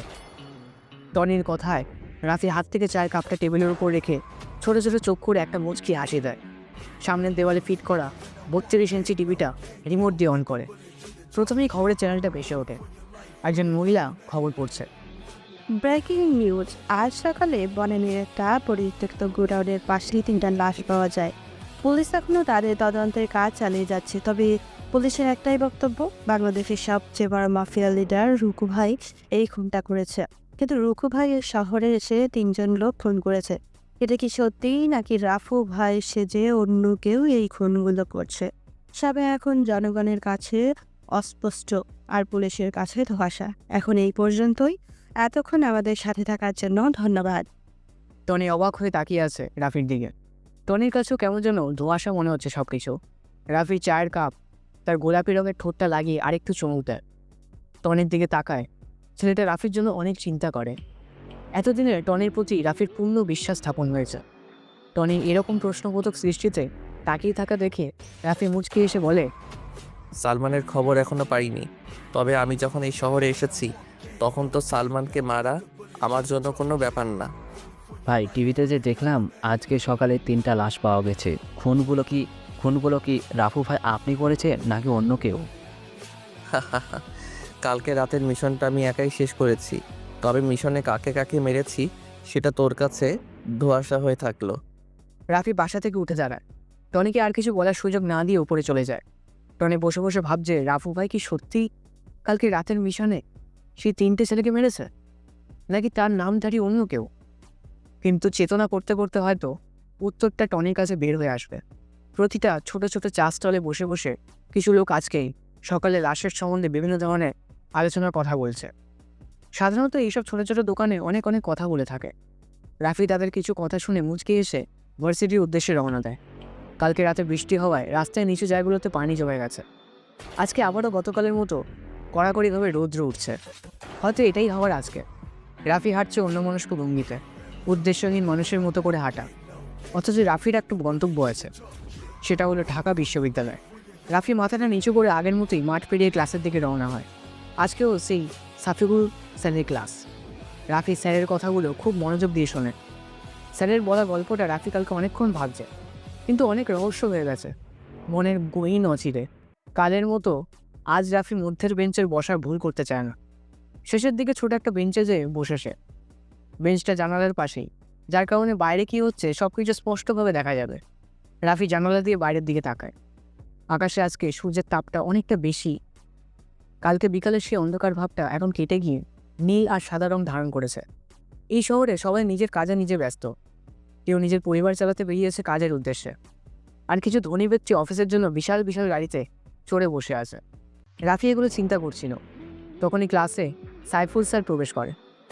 আজকে স্যারের মুখে তেমন কোনো হাসি উজ্জ্বল নেই। তেমন যেন উস্কুসুক দেখা যাচ্ছে। মনে হয় কালকে রাতে ভালো মতো ঘুম হয়নি তার। সবাই লক্ষ্য করছে বিষয়টা। রাফি নিজেও বুঝতে পারছে না কি এমন হলো এক রাতে, যার কারণে স্যারের রাতের ঘুম হারাম হয়েছে। সাইফুল স্যার নিজে স্বাভাবিক করে, ঠোঁটের কোন একটা হাসির ঝলক রেখে সবার উদ্দেশ্য করে বলে, আজকে সেই গল্পের বাকি অংশটুকু শুনবো। সবাই নিজেকে স্বাভাবিক করে বসে পড়ো। অন্য দিনের মতো আজকে স্যারের কথায় কোনো অনুভূতি হচ্ছে না। সাইফুল স্যার তো সবসময় হাসি খুশি থাকতে পছন্দ করে, কিন্তু কি হলো আজ কেউ বুঝতে পারছে না। স্যার ছোট একটা কাশি দিয়ে বাকি গল্পের অংশটুকু বলতে থাকে। এক রাতের ঘটনা এখনো পুরোপুরি মনে আছে। সে রাতে আমি বাজার করে বাড়ি ফিরছিলাম।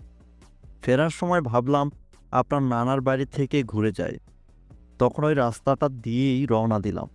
যদিও ভূত পেতনিতে খুব একটা বিশ্বাস করতাম না, তারপরেও ওই দিন একটু ভয় ভয় করছিল। আকাশে চাঁদের আলো ছিল বলে টর্চটা জ্বালানোর প্রয়োজন বোধ করলাম না। চলার পথেই একটা কুকুর দেখতে পেলাম। কুকুরটাকে দেখেই মনে মনে একটু শান্তি পেলাম। যাক, আমি ছাড়াও একটা জীবিত প্রাণী আছে। কুকুরটাও কী ভেবে আমার পিছু পিছু আসতে শুরু করলো। তখন কিছুই বুঝি নাই, ভাবছিলাম কুকুরটা আমার বাজার করা জিনিসগুলোর লোভেই পিছে পিছে আসছে। আর কুকুরটার সাথে আছে বলে সাহসটাও একটু বেড়ে গিয়েছিল, তাই আর পাত্তা দিই নাই। কিছু দূর যাওয়ার পর যখন বাঁশঝাড়টার কাছে আসলাম, তখন হঠাৎ করে কার যেন হাসির শব্দ কানে বাজলো।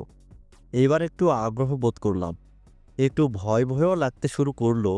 ওই রাস্তা দিয়েই তো আমাকে বাড়ি যেতে হবে। এই জায়গায় এত রাতে কে হাসাহাসি করতে যাবে ভাবতেই বুকটা একটু কেঁপে উঠল। পরক্ষণে দেখি বাঁশঝাড়টার তলায় একটা মেয়ে বসে কান্না করছে। সাথে সাথে ভয়ে পুরোপুরি জমে গেলাম। তখন খেয়াল হলো তাড়াতাড়ি এখান থেকে চলে যাওয়া উচিত, কিন্তু কিছুতেই পা নাড়াতে পারছিলাম না। মনে হলো কেউ যেন আটকে রেখেছে। কুকুরটা তখন আমার পাশে দাঁড়িয়েছিল। একটু পর লক্ষ্য করলাম মেয়েটা উঠে দাঁড়ালো এবং হাতের ইশারা দিয়ে আমাকে ডাকতে শুরু করলো। অদ্ভুত একটা আকর্ষণ অনুভব করলাম নিজের ভেতর এবং সম্মোহিতর মতো তার দিকে হাঁটতে শুরু করলাম। আমার আগমন দেখে মেয়েটা হাঁটা শুরু করলো, আমিও একইভাবে তার পিছু হাঁটতে লাগলাম। হাঁটতে হাঁটতে কত দূর পর্যন্ত গিয়েছি খেয়াল ছিল না, আসলে কোনো দিকেই খেয়াল ছিল না। মনে হচ্ছিল আমাকে সম্মোহন করে রাখা হয়েছে। একসময় একটা পরিত্যক্ত বাড়ির সামনে এসে মেয়েটা থামলো। এরপর আমাকে বাড়ির ভেতরে ঢোকার নির্দেশ দিল। আমি কিছুই বুঝে উঠতে পারছিলাম না, একটু একটু করে আগানোর চেষ্টা করলাম। এমন সময় দেখলাম একটা কুকুর কোথা থেকে যেন দৌড়ে এসে মেয়েটার উপর ঝাঁপিয়ে পড়ল। সেই কুকুরটা যেটা আমার পিছু নিয়েছিল। শুরু হয়ে গেল মেয়েটার কুকুরটার মাঝে লড়াই। কুকুরটা মেয়েটাকে আঁচড়ে কামড়ে ছিঁড়ে ফেলতে চাইছে, মেয়েটাও সমান তালে কুকুরটাকে আঘাত করছে। ততক্ষণে কিছুটা চেতনা ফিরে আসতে শুরু করলো। লড়াইটা একসময় খুব ভয়ঙ্কর হয়ে গেলে আমি আর সহ্য করতে পারলাম না, তখন জ্ঞান হারিয়ে সেখানেই শুয়ে পড়লাম। এরপর আর কিছুই মনে নেই। পরে সকাল হলে যখন ঘুম ভাঙলো তখন দেখলাম অনেকগুলো মুখ আমার দিকে ঝুঁকে রয়েছে। তাড়াতাড়ি উঠে বসার চেষ্টা করলাম, কিন্তু প্রচণ্ড দুর্বলতার কারণে উঠতে পারলাম না। কি হয়েছে বুঝে ওঠার চেষ্টা করতে লাগলাম। পরক্ষণেই গত রাতের কথা মনে পড়লো। তারপর আস্তে আস্তে সব বুঝতে পারলাম। এরপর একটু সুস্থ হওয়ার পর বাড়ির লোকজনের কাছ থেকে শুনলাম 3 দিন নাকি আমাকে খুঁজে পাওয়া যাচ্ছিল না। পরে লোকজন লাগিয়ে অনেক খোঁজাখুঁজির পর ওই মেয়েটার পরিত্যক্ত বাড়ি থেকে অজ্ঞান অবস্থায় আমাকে পাওয়া যায়। এর একদিন পর সকালে আমার জ্ঞান ফিরে আসে, আর আমি ভাবছিলাম মাত্র 1 রাত ঘুমিয়েছি। এরপর থেকেই আমার মধ্যে কিছু রহস্যময় আচরণ শুরু হয়। কী ধরনের রহস্যময় আচরণ? এবার সুযোগ পেয়ে লোকটাকে বাধা দিয়ে জিজ্ঞেস করলাম। লোকটা কোনো জবাব না দিয়ে রহস্যময় একটা হাসি উপহার দিল। বুঝতে পারলাম লোকটা এ বিষয় নিয়ে আর কিছু বলতে চায় না। এরপর লোকটার সাথে পুরো রাস্তায় আর কথা হয়নি। আমি বিষয়টার ব্যাখ্যা কী হতে পারে তা নিয়ে অনেকক্ষণ চিন্তা করতে লাগলাম, কিন্তু চিন্তা করেও কোনো ব্যাখ্যা দাঁড় করাতে পারলাম না।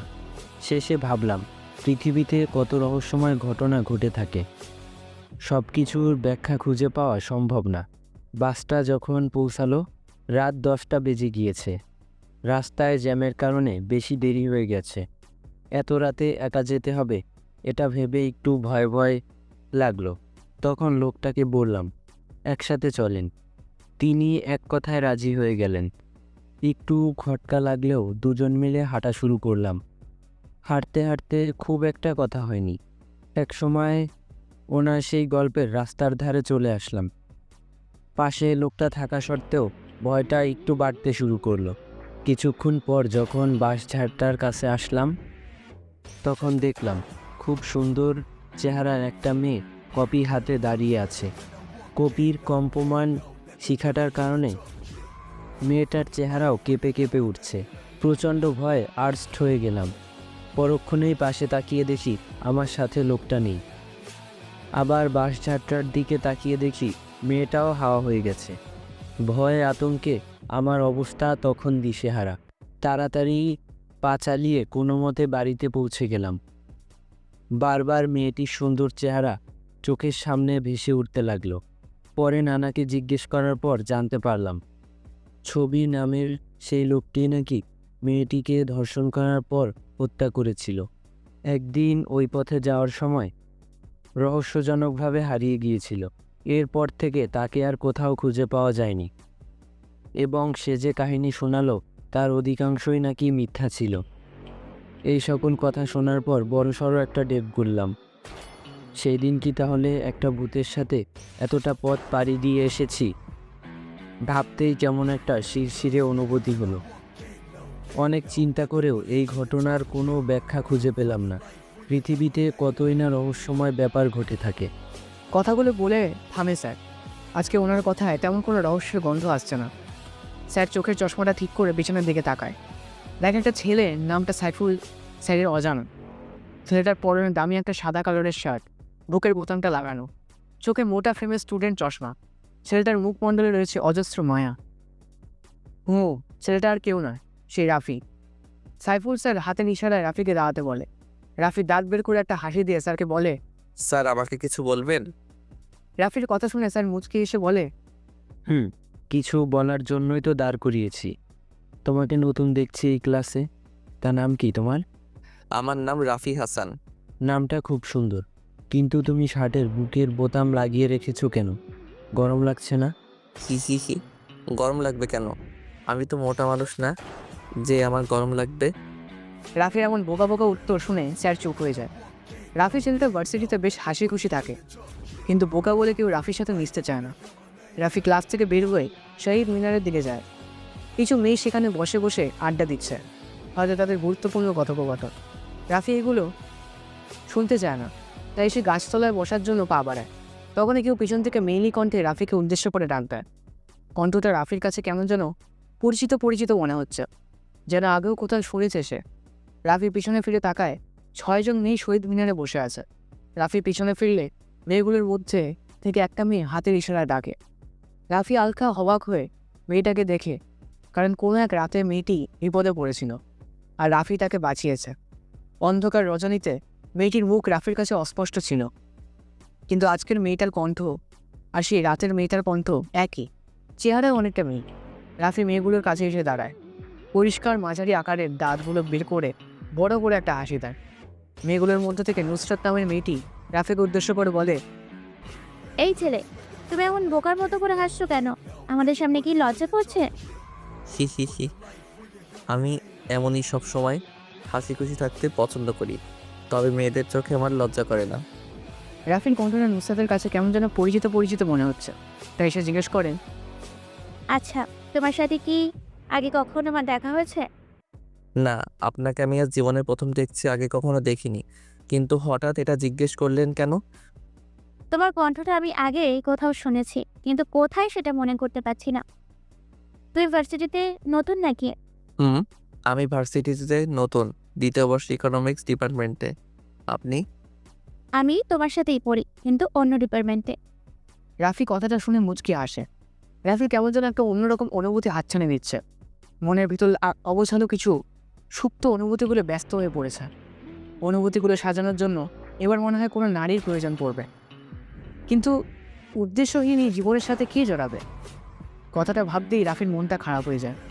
নুসরাত খেয়াল করে হাসি খুশি থাকা ছেলেটা হঠাৎ মুখটা এমন কালো করে কেন গেল, তাই সে রাফিকে জিজ্ঞাসা করে, এই রাফি, তোমার মুখে এমন হঠাৎ কালো আভা এসেছে কেন?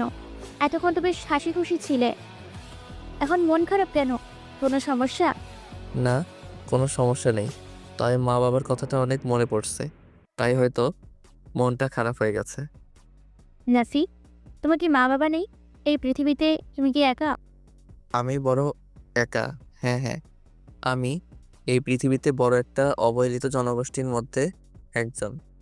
যখন জীবন তোমাকে কাঁদানোর 100 কারণ দেয়, জীবনে দেখাও যে তোমার হাসির 1000 কারণ আছে। তুমি কখনো মন খারাপ করে থাকবে না, এটা তোমায় মানায় না। তোমাকে শুধু হাসি উজ্জ্বল মুখেই মানায়। আমি চাই নিজেকে স্বাভাবিক রাখার জন্য, কিন্তু এই শহরের কিছু চেনা বেমানির জন্য থাকতে পারি না। সেই ভয়ঙ্কর অতীত এখন আমাকে কুড়ে কুড়ে খায়। বিশ্বাসঘাতকতা করা ঠিক না, তবে কিছু মানুষের সাথে বেইমানি না করে পারা যায় না। রাফি, অতীতকে ভুলে গিয়ে বর্তমান আর ভবিষ্যতের চিন্তা করো, এটা তোমার জন্য ভালো হবে। নুসরাতের কথাগুলো রাফির মনটাকে আবারও উৎফুল্ল করে দেয়। রাফি আশেপাশে তাকায়, দেখে ভার্সিটির প্রায় অনেক ছেলে রাফির দিকেই রাগী মুড নিয়ে তাকিয়ে আছে। ভার্সিটির সকলের ক্রাশ হচ্ছে নুসরাত। অনেক ছেলে নুসরাতকে প্রপোজ করছে, কিন্তু সে কাউকে পাত্তাই দেয় না। ছেলেদের সাথে সে বেশি কথা বলে না, কিন্তু হঠাৎ নতুন একটা বোকা ছেলের সাথে এমনভাবে হেসে হেসে কথা বলছে, কেউ এটা মানতে পারছে না। রাফি এটা বুঝতে পেরে শহীদ মিনার চত্বর থেকে গেটের দিকে পা বাড়ায়। নুসরাত মেয়েটা সব মেয়েদের থেকে আলাদা, ধনী হওয়া সত্ত্বেও সবার সাথে অল্প সময় মিশে যায়। রাফি নুসরাতকে অনেক পছন্দ হয়েছে, কিন্তু এই কথাটা কিভাবে বলবে সে সেটাই বুঝতে পারছে না রাফি। কিন্তু কে রাফিকে ভালোবাসবে? যেখানে রাফির আসল পরিচয় পেলে সবাই ভয় পেয়ে দূরে চলে যায়। তাহলে এটা জেনে কি নুসরাত রাফিকে ভালোবাসবে? জীবনটা অনেক সুন্দর, যদি কারো ভালোবাসায় এই জীবন পূর্ণতা পায়, যদি কেউ কষ্টটা ভাগ করে নিতে চায়, নিজের সকল আনন্দ সে প্রয়াসীর মাঝে বিলিয়ে দিতে চায়। ভাই, শহরে নতুন কমিশনার এসেছে। কালকে রাতে খুনটা নিয়ে শহরে অনেক ঝামেলা হচ্ছে। সালমান তার লোকজন দিয়ে বিশৃঙ্খলা সৃষ্টি করেছে শহরে। জনগণ আতঙ্কিত হয়ে গেছে। ওপর থেকে খবর এসেছে রাফু ভাইকে মৃত অথবা জীবিত দেখতে চায় জনগণ। রাত প্রায় 9:15। রাফি ব্যালকনিতে এসে বসে একা একা চন্দ্রবিলাস করছে আর মনের সুখে একটার পর একটা সিগারেট টেনে যাচ্ছে। সিগারেট খাওয়া স্বাস্থ্যের জন্য ক্ষতিকর, এটা জেনেও মানুষ এটা খায়। এটা তার বদ অভ্যাস না, এটা তার নেশা। কিছু কিছু নেশা জীবনের সাথে এমনভাবে মিশে যায় যে ছেড়ে দেওয়া সম্ভব হয় না। যদি ছেড়ে দেওয়ার চেষ্টা করি তাহলে নিজের কাছে আর কিছু ভালো লাগবে না। রাফির কাছেও ব্যাপারটা এমন মনে হয়। সে সিগারেট খাওয়াটা এনজয় করে, রাতের আকাশে চাঁদ দেখার মজাই আলাদা। কিন্তু একা একা চন্দ্রবিলাস করতে কেমন যেন অনুভূতিহীন লাগে।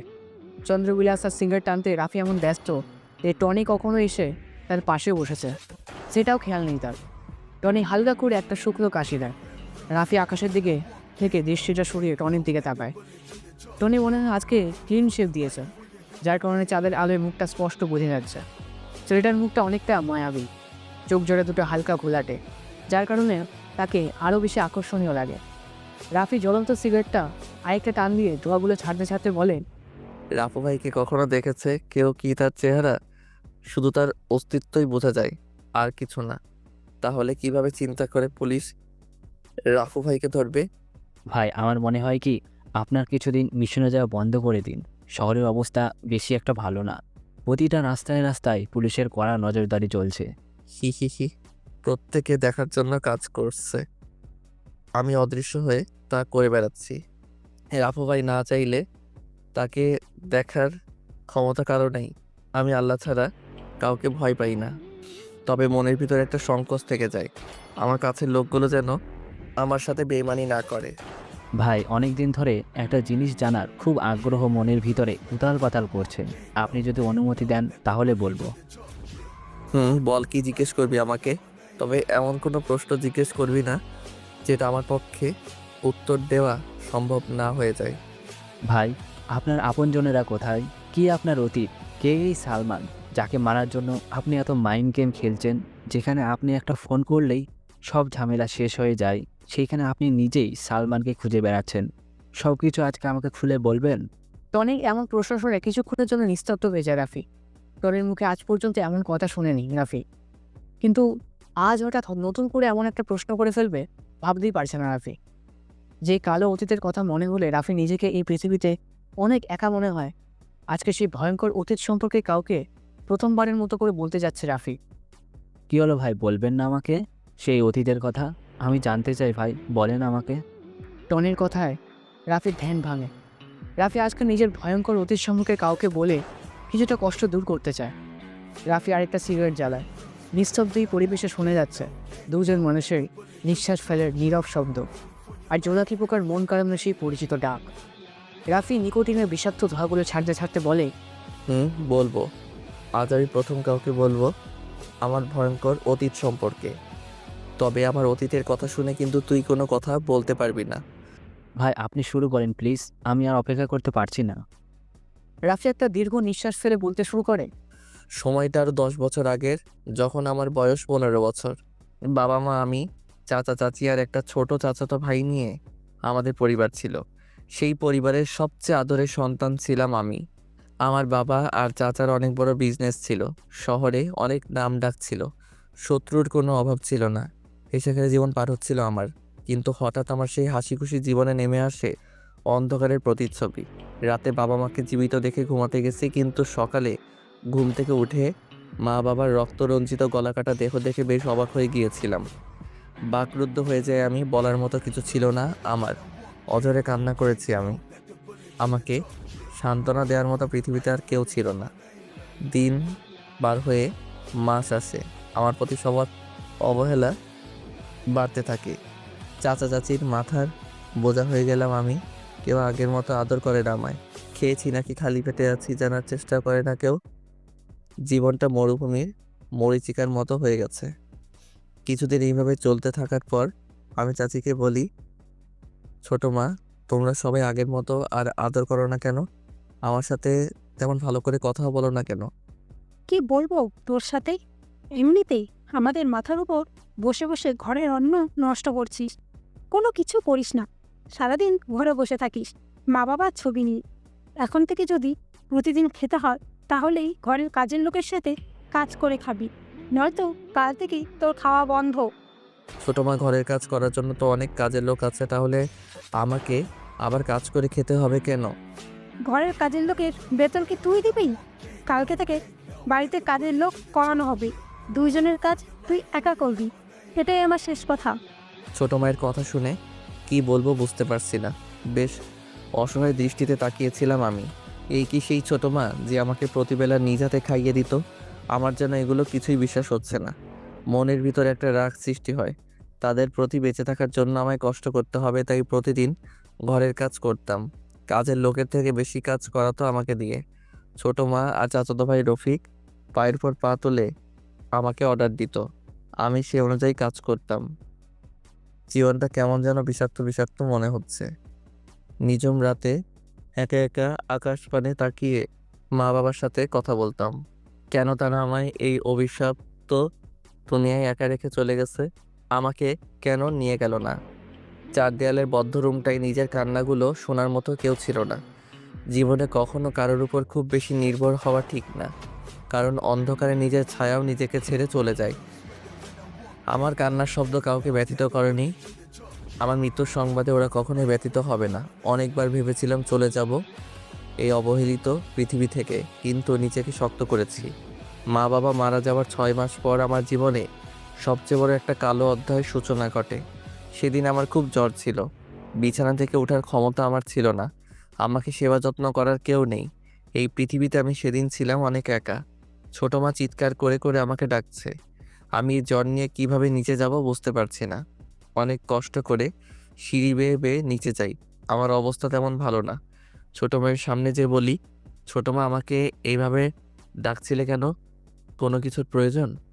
ছোট আব্বু সোফার উপর আরাম করে গম্ভীর মুখ হয়ে বসে আছে আর আমার দিকে রাগী দৃষ্টিতে তাকিয়ে আছে। ছোট মা আমার কাছে এসে আমার চুলগুলো ধরে জোরে টান দিয়ে বলতে থাকে, রাফি, টাকাগুলো কোথায় লুকিয়েছিস সেটা বল। তুই আমাকে এখনো ভালো করে চিনতে পারিসনি। আমি টাকার জন্য তোকে মেরে ফেলতে 1 মিনিটও দেরি করব না। বল, টাকাগুলো কোথায় রেখেছিস?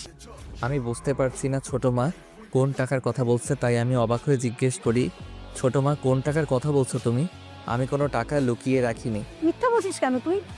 আমার আলমারি থেকে 10 লক্ষ টাকা তাহলে কে নিয়েছে? তুই ছাড়া আর কেউ তো আমার রুম পরিষ্কার করতে যায় না। এটাই শেষ সুযোগ, বলে দে টাকাগুলো কোথায়।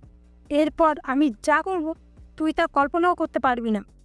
ছোট মা, আমি তোমার আলমারি থেকে কোনো টাকা চুরি করিনি, বিশ্বাস করো আমাকে। সেদিন আমার কথা কেউ বিশ্বাস করেনি, শুনেনি আমার ব্যথায় কুঁকড়ে ওঠা সেই মায়াবী কান্না। চাচা আর চাচি মিলে অনেক মেরেছে আমায়। মুখ দিয়ে রক্ত বের হয়েছিল আমার। চাচা ফোন দিয়ে পুলিশের হাতে উঠিয়ে দেয় আমাকে। মিথ্যা অপবাদ দিয়ে বের করে দেয় আমাকে আমার নিজের বাসা থেকে। শেষবারের মতো পিছনে ফিরে দেখে নেই আমার সেই স্বপ্নের হাসি খেলা বাড়িটা, যেখানে ছোট থেকে বড় হয়েছি। আজ সেখান থেকে মিথ্যে অপবাদ মাথায় নিয়ে বেরিয়ে যাচ্ছি। পুলিশ অফিসাররা যখন বাসায় গেট পেরিয়ে যাবে, তখনই আমাদের বাসার পুরনো কর্মচারী করিম চাচা দৌড়ে আসে আমার কাছে।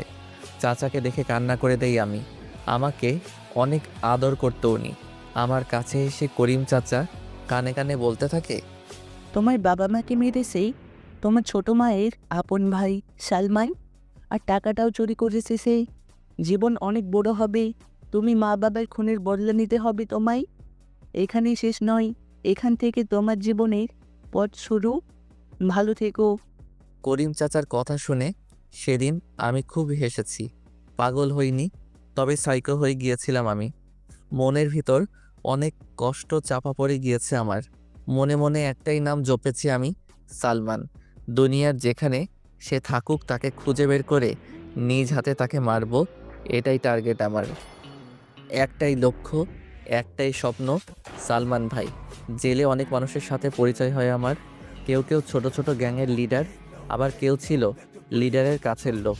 4 বছর পর জেল থেকে বের হই, মুখে দাড়ি দিয়ে আবৃত হয়ে যাই।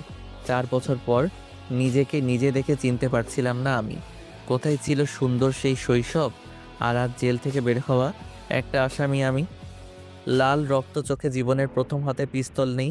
প্রথম দিকে অনেক ভয় পেতাম, কিন্তু লাইফে ভয় পেলে শুধু সময় নষ্ট। জানি আমাকে মরতে হবে, তাহলে কেন ভয় পেয়ে পিছিয়ে যাব?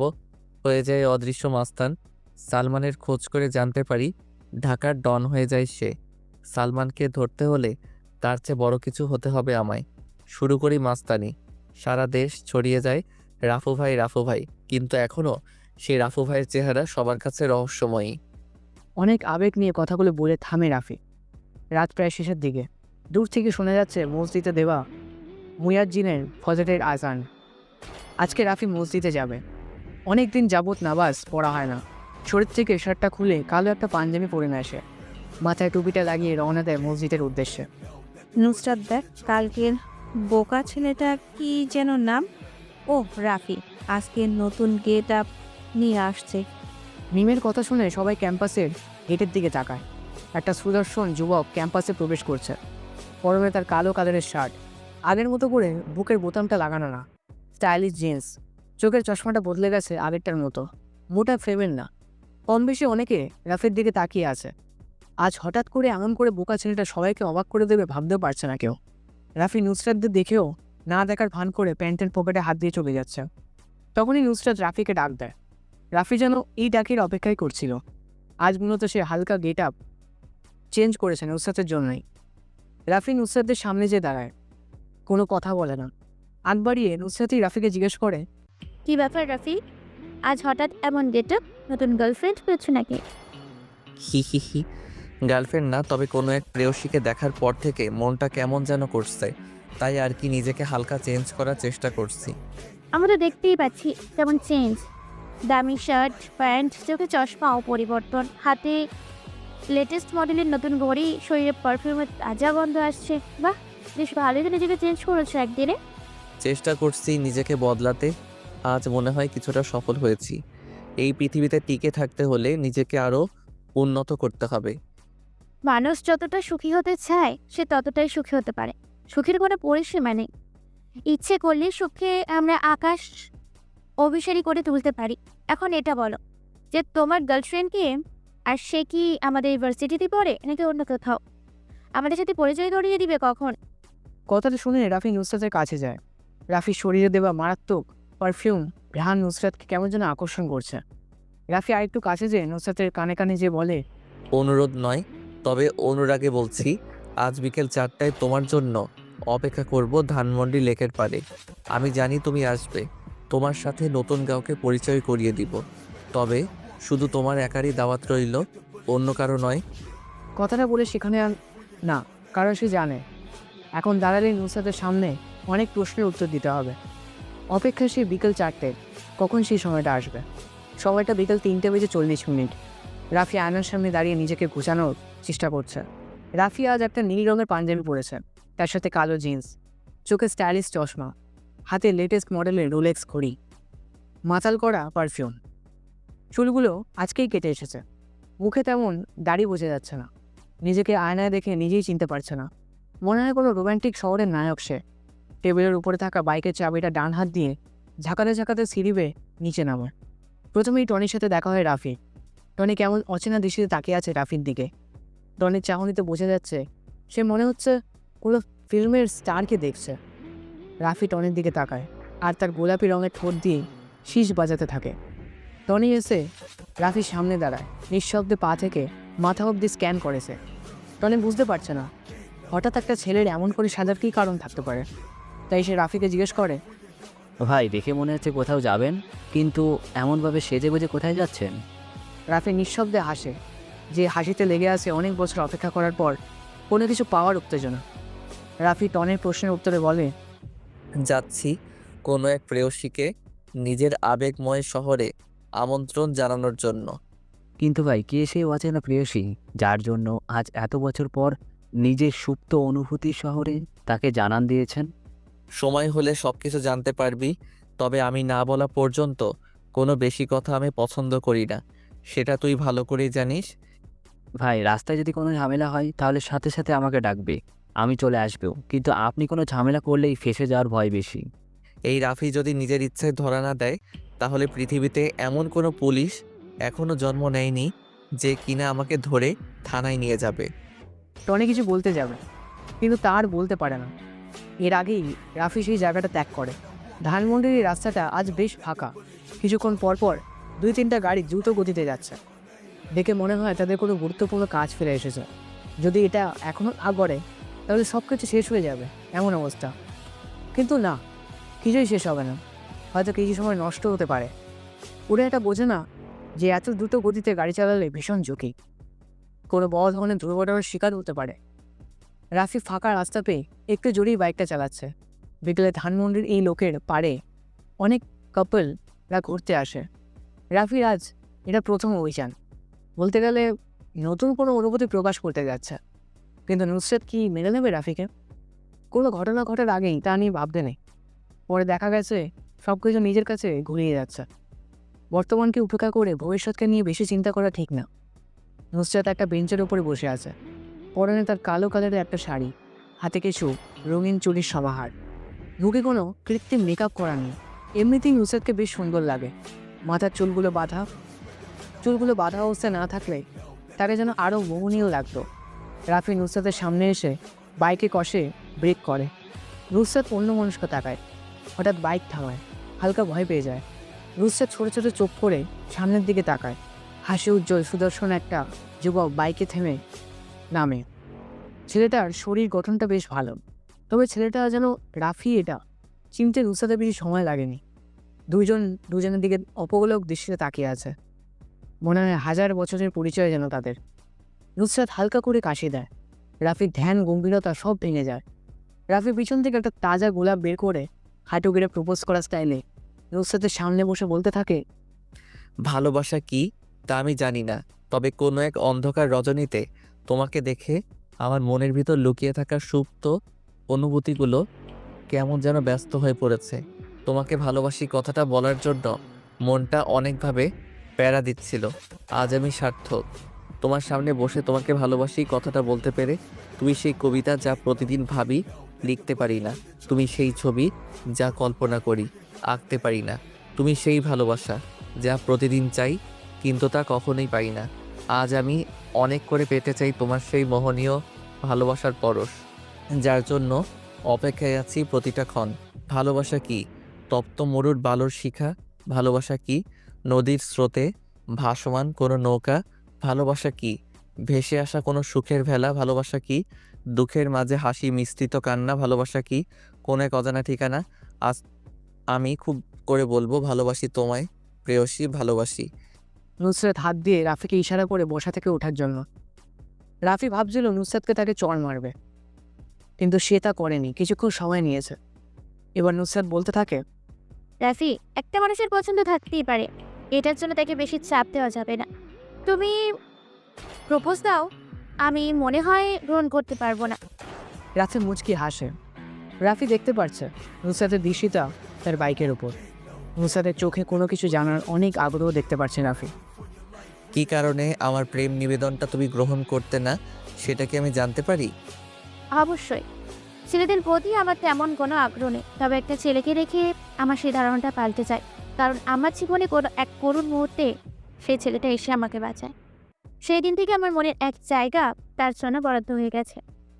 রাফি এবার একটু শব্দ করে হেসে বলে, আচ্ছা নুসরাত, সেই ছেলেটা কি তোমাকে কোনো এক অন্ধকার জঙ্গল থেকে মানুষ নামের পশুর হাত থেকে রক্ষা করেছিল? হ্যাঁ হ্যাঁ, কিন্তু তুমি এটা কি করে জানলে? এই ঘটনা তো আমি আর ছাড়া তেমন কাউকে বলিনি। তুমি এটা কিভাবে জানলে সেটা আমাকে বলো। রাফি কিছু বলে না, ঠোঁটের কোণে রহস্যময় হাসি রেখে লোকের পাড়ে নিঃশব্দে হাঁটতে থাকে।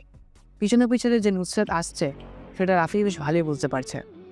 কি হলো রাফি, কিছু বলছো না কেন? এমন করে হঠাৎ চুপ হয়ে গেলে কেন? নুসরাত, আমার বাইকটা দেখে কি তোমার চেনা চেনা লাগছে? দেখো তো ভালো করে, কোথাও এমন বাইক দেখেছো কিনা? আমি বেশ কিছুক্ষণ ধরে তোমার বাইকের ওপর লক্ষ্য করেছি। আমাকে সেই রাতে যে আগন্তুকটা বাঁচিয়েছেন তার বাইকটাও দেখতে তোমার বাইকের মতো। হি হি হি, সেই অজানা আগন্তুকটা যদি আমি হই তাহলে কি মন্দ হবে? মানে কি বলতে চাচ্ছ সেটা ক্লিয়ার করে বুঝিয়ে বলো আমাকে। সেই দিন রাতে আমি চন্দ্রবিলাস করতে করতে জঙ্গলের পাশে একটা বড় পুকুর পাড়ে বসেছিলাম। বাইক দিয়ে যখন আমি জঙ্গলের মাঝপথ দিয়ে চলে আসব, তখন একটা মেয়ের আতঙ্কের চিৎকার শোনা, সেই দিকে এগিয়ে যাই। বাকিটা মনে হয় আমার আর কিছু বলার নেই। রাফি কথাটা বলে দীর্ঘ নিঃশ্বাস ফেলে। নুসরাতের কাছে যেন কথাটা বিশ্বাসই হচ্ছে না, খুঁজতে আত্মহারা হয়ে গেছে সে। অনেক দিন ধরে খোঁজ করা সেই রাজকুমারকে পেয়ে গেছে। নুসরাত যে রাফিকে পেছন দিয়ে আঁকড়ে ধরে। রাফি পিছনে ফিরে তাকায়। নিজের কাছেও বিশ্বাস হচ্ছে না নুসরাত তাকে জড়িয়ে ধরে আছে। এই শহর রাফিকে আজ অনেক বড় একটা উপহার দিয়েছে। অবহেলিত শহর তাকে পৃথিবীতে বাঁচার জন্য একটা অক্সিজেনের ব্যবস্থা করে দিয়েছে। আজ রাফি অনেক খুশি। এলোমেলো জীবনটাকে বোঝানোর সময় চলে এসেছে। নুসরাতকে বাইরের পেছনে বসিয়ে বাইকটা স্টার্ট দেয়। আজ ওরা দুইজন এই ব্যস্ত শহরটাকে মাখিয়ে দেবে তাদের ভালোবাসার রং দিয়ে। সময়টা রাত 10টার কাছাকাছি। সালমান নিজের আস্তানায় অবস্থান করছে। পায়ের উপর পা তুলে সোফায় বসে সিগারেট টানছে সে। অনেক চিন্তা হ্রাস করছে তাকে। রাফু ভাই শহরে আগমন করছে, এটাই তার বড় চিন্তা। রাফু ভাই যে কতটা ভয়ঙ্কর সেটা সম্পর্কে সালমানের ভালোই ধারণা আছে। সালমান বসে বসে যখনই এগুলো চিন্তা করছিল তখন রাহাত সামনে এসে দাঁড়ায় আর বলতে থাকে, ভাই, সেদিন শরীফ, ওসমান আর রাব্বিকে রাফু ভাই নিজ হাতে খুন করেছে। এখন তার সবচেয়ে বড় টার্গেট হলেন আপনি। কিছুদিন আপনাকে সাবধানে থাকতে হবে। কোনোভাবে আপনার খোঁজ পেয়ে গেলে শেষ করে দিবে সব। কথাটা শুনে সালমান বসা থেকে উঠে দাঁড়ায়। হাত থেকে সিগারেটটা ফেলে মদের গ্লাসটা হাতে নিয়ে তা খেতে থাকে। এখন মনে হয় সালমানকে মদের নেশায় ধরেছে। টেবিলের ওপর থেকে পিস্তলটা নিয়ে কিছুক্ষণ নাড়াচাড়া করে সামনের কাছে পরপর 2টা গুলি করে। নাক দিয়ে পিস্তলের গন্ধটা শুকতে থাকে। রাহাত জানে সালমান বেশি টেনশনে থাকলে এমনটাই কিছু করে। নেশাগ্রস্ত গলায় রাহাতকে উদ্দেশ্য করে বলে, রাফু আমার কিছু করতে পারবে না। আমি নিজ হাতে ওই রাফুকে মারবো, নয়তো আমার শান্তি হবে না। নিজ হাতে কিভাবে রাফু ভাইকে মারবেন? আমরা তো এখনো পর্যন্ত তার চেহারাও দেখতে পাইনি। তাহলে কিভাবে রাফুর কাছে যাব? সে তো অদৃশ্য মাস্তান হয়ে মিশনে বের হয়। আছে আছে, এমনি একজন আছে যে রাফুকে অনেক কাছ থেকে রেখেছে। কে সে, যে ভয়ানক রাফু ভাইয়ের মতন মাস্তানের সম্মুখীন হয়েছে? রাফুর অনেক কাছের লোক আর অতি বিশ্বাসের একটা ছেলে আমাকে রাফুর সামনে নিয়ে যাবে। রাফু ভাইকে সামনে থেকে মারা যাবে না, পিছন থেকে মারতে হবে। কিন্তু ভাই, আমি একটা ব্যাপার বুঝতে পারছি না, যে রাফুর সাথে সে কেনই বেইমানি করবে। টাকা টাকা, পৃথিবীর সব বিশ্বাস, বন্ধুত্ব আরও যা আছে সব কিছু এই জিনিসটা দিয়ে কিনে নেওয়া যায়। আমি টাকা দিয়ে কিনে নিয়েছি তাকে। রাফুর সব খবর সে আমাকে দিবে। রাহাত ভেবে পায় না কে সেই ব্যক্তি রাফু ভাইয়ের মতো ভয়ানক মাস্তানের সাথে বেইমানি করবে। আজকে রাতের চন্দ্রটা কেমন যেন আলো দিচ্ছে, অন্য দিনের চেয়ে অনেকটা আলাদা। এমন চাঁদের আলো অনেক বছর পর পর দেখা যায়। বিজ্ঞানীদের মতে এই সময় চাঁদ পৃথিবীর অনেকটা কাছে চলে আসে। আগে কখনো এমন আলো দিতে দেখিনি রাফি। রাস্তার পাশে থাকা ছোট্ট ছোট্ট চা, পান, সিগারেট বিক্রি হয়। দোকানগুলো এখনও বন্ধ করেনি। হয়তো আজ বিক্রি বাটা অন্য দিনের চেয়ে বেশি হচ্ছে। আর হবে নাই বা কেন? আজ আকাশে এমন একটা চাঁদ উঠেছে, শহরের অনেক মানুষ রাস্তা দিয়ে হাঁটবে আর মনোমুগ্ধকর সেই চন্দ্র বিলাস করবে। রাফি রাস্তার পাশে ছোট দোকানে যায়। 3টে ছেলে বসে বসে চা খাচ্ছে। বয়স তেমন হবে না, 24 থেকে 25। রাফি ভালো করে লক্ষ্য করে দেখে 2টা ছেলের বাম হাতে জ্বলন্ত সিগারেট। রাফি 2 প্যাকেটে বেনসেল সিগারেট নেয়। 3টে ছেলেই অবাক হয়ে যায় রাফির কাণ্ড দেখে। যেখানে মানুষ টাকার জন্য 5 টাকার পাইলট সিগারেট যায়, সেখানে তো রাফি 600 টাকা দিয়ে 2 প্যাকেট বেনসেল সিগারেট নিচ্ছে। রাফি নতুন প্যাকেটে থেকে একটা সিগারেট বের করে দোকানের লাইটারটা দিয়ে সিগারেটে আগুন জ্বালায়। 2টা টান দিয়ে পিছনে ফিরে তাকায়। 3টে ছেলে লোভনের দৃষ্টিতে চেয়ে আছে তার দিকে। মুচকি এসে রাফি প্যাকেট থেকে আরও 3টা সিগারেট বের করে ছেলে 3টার হাতে দেয়। মোটামুটি ছেলেগুলোর মুখে চিরচির হাসি দেখা মিলল।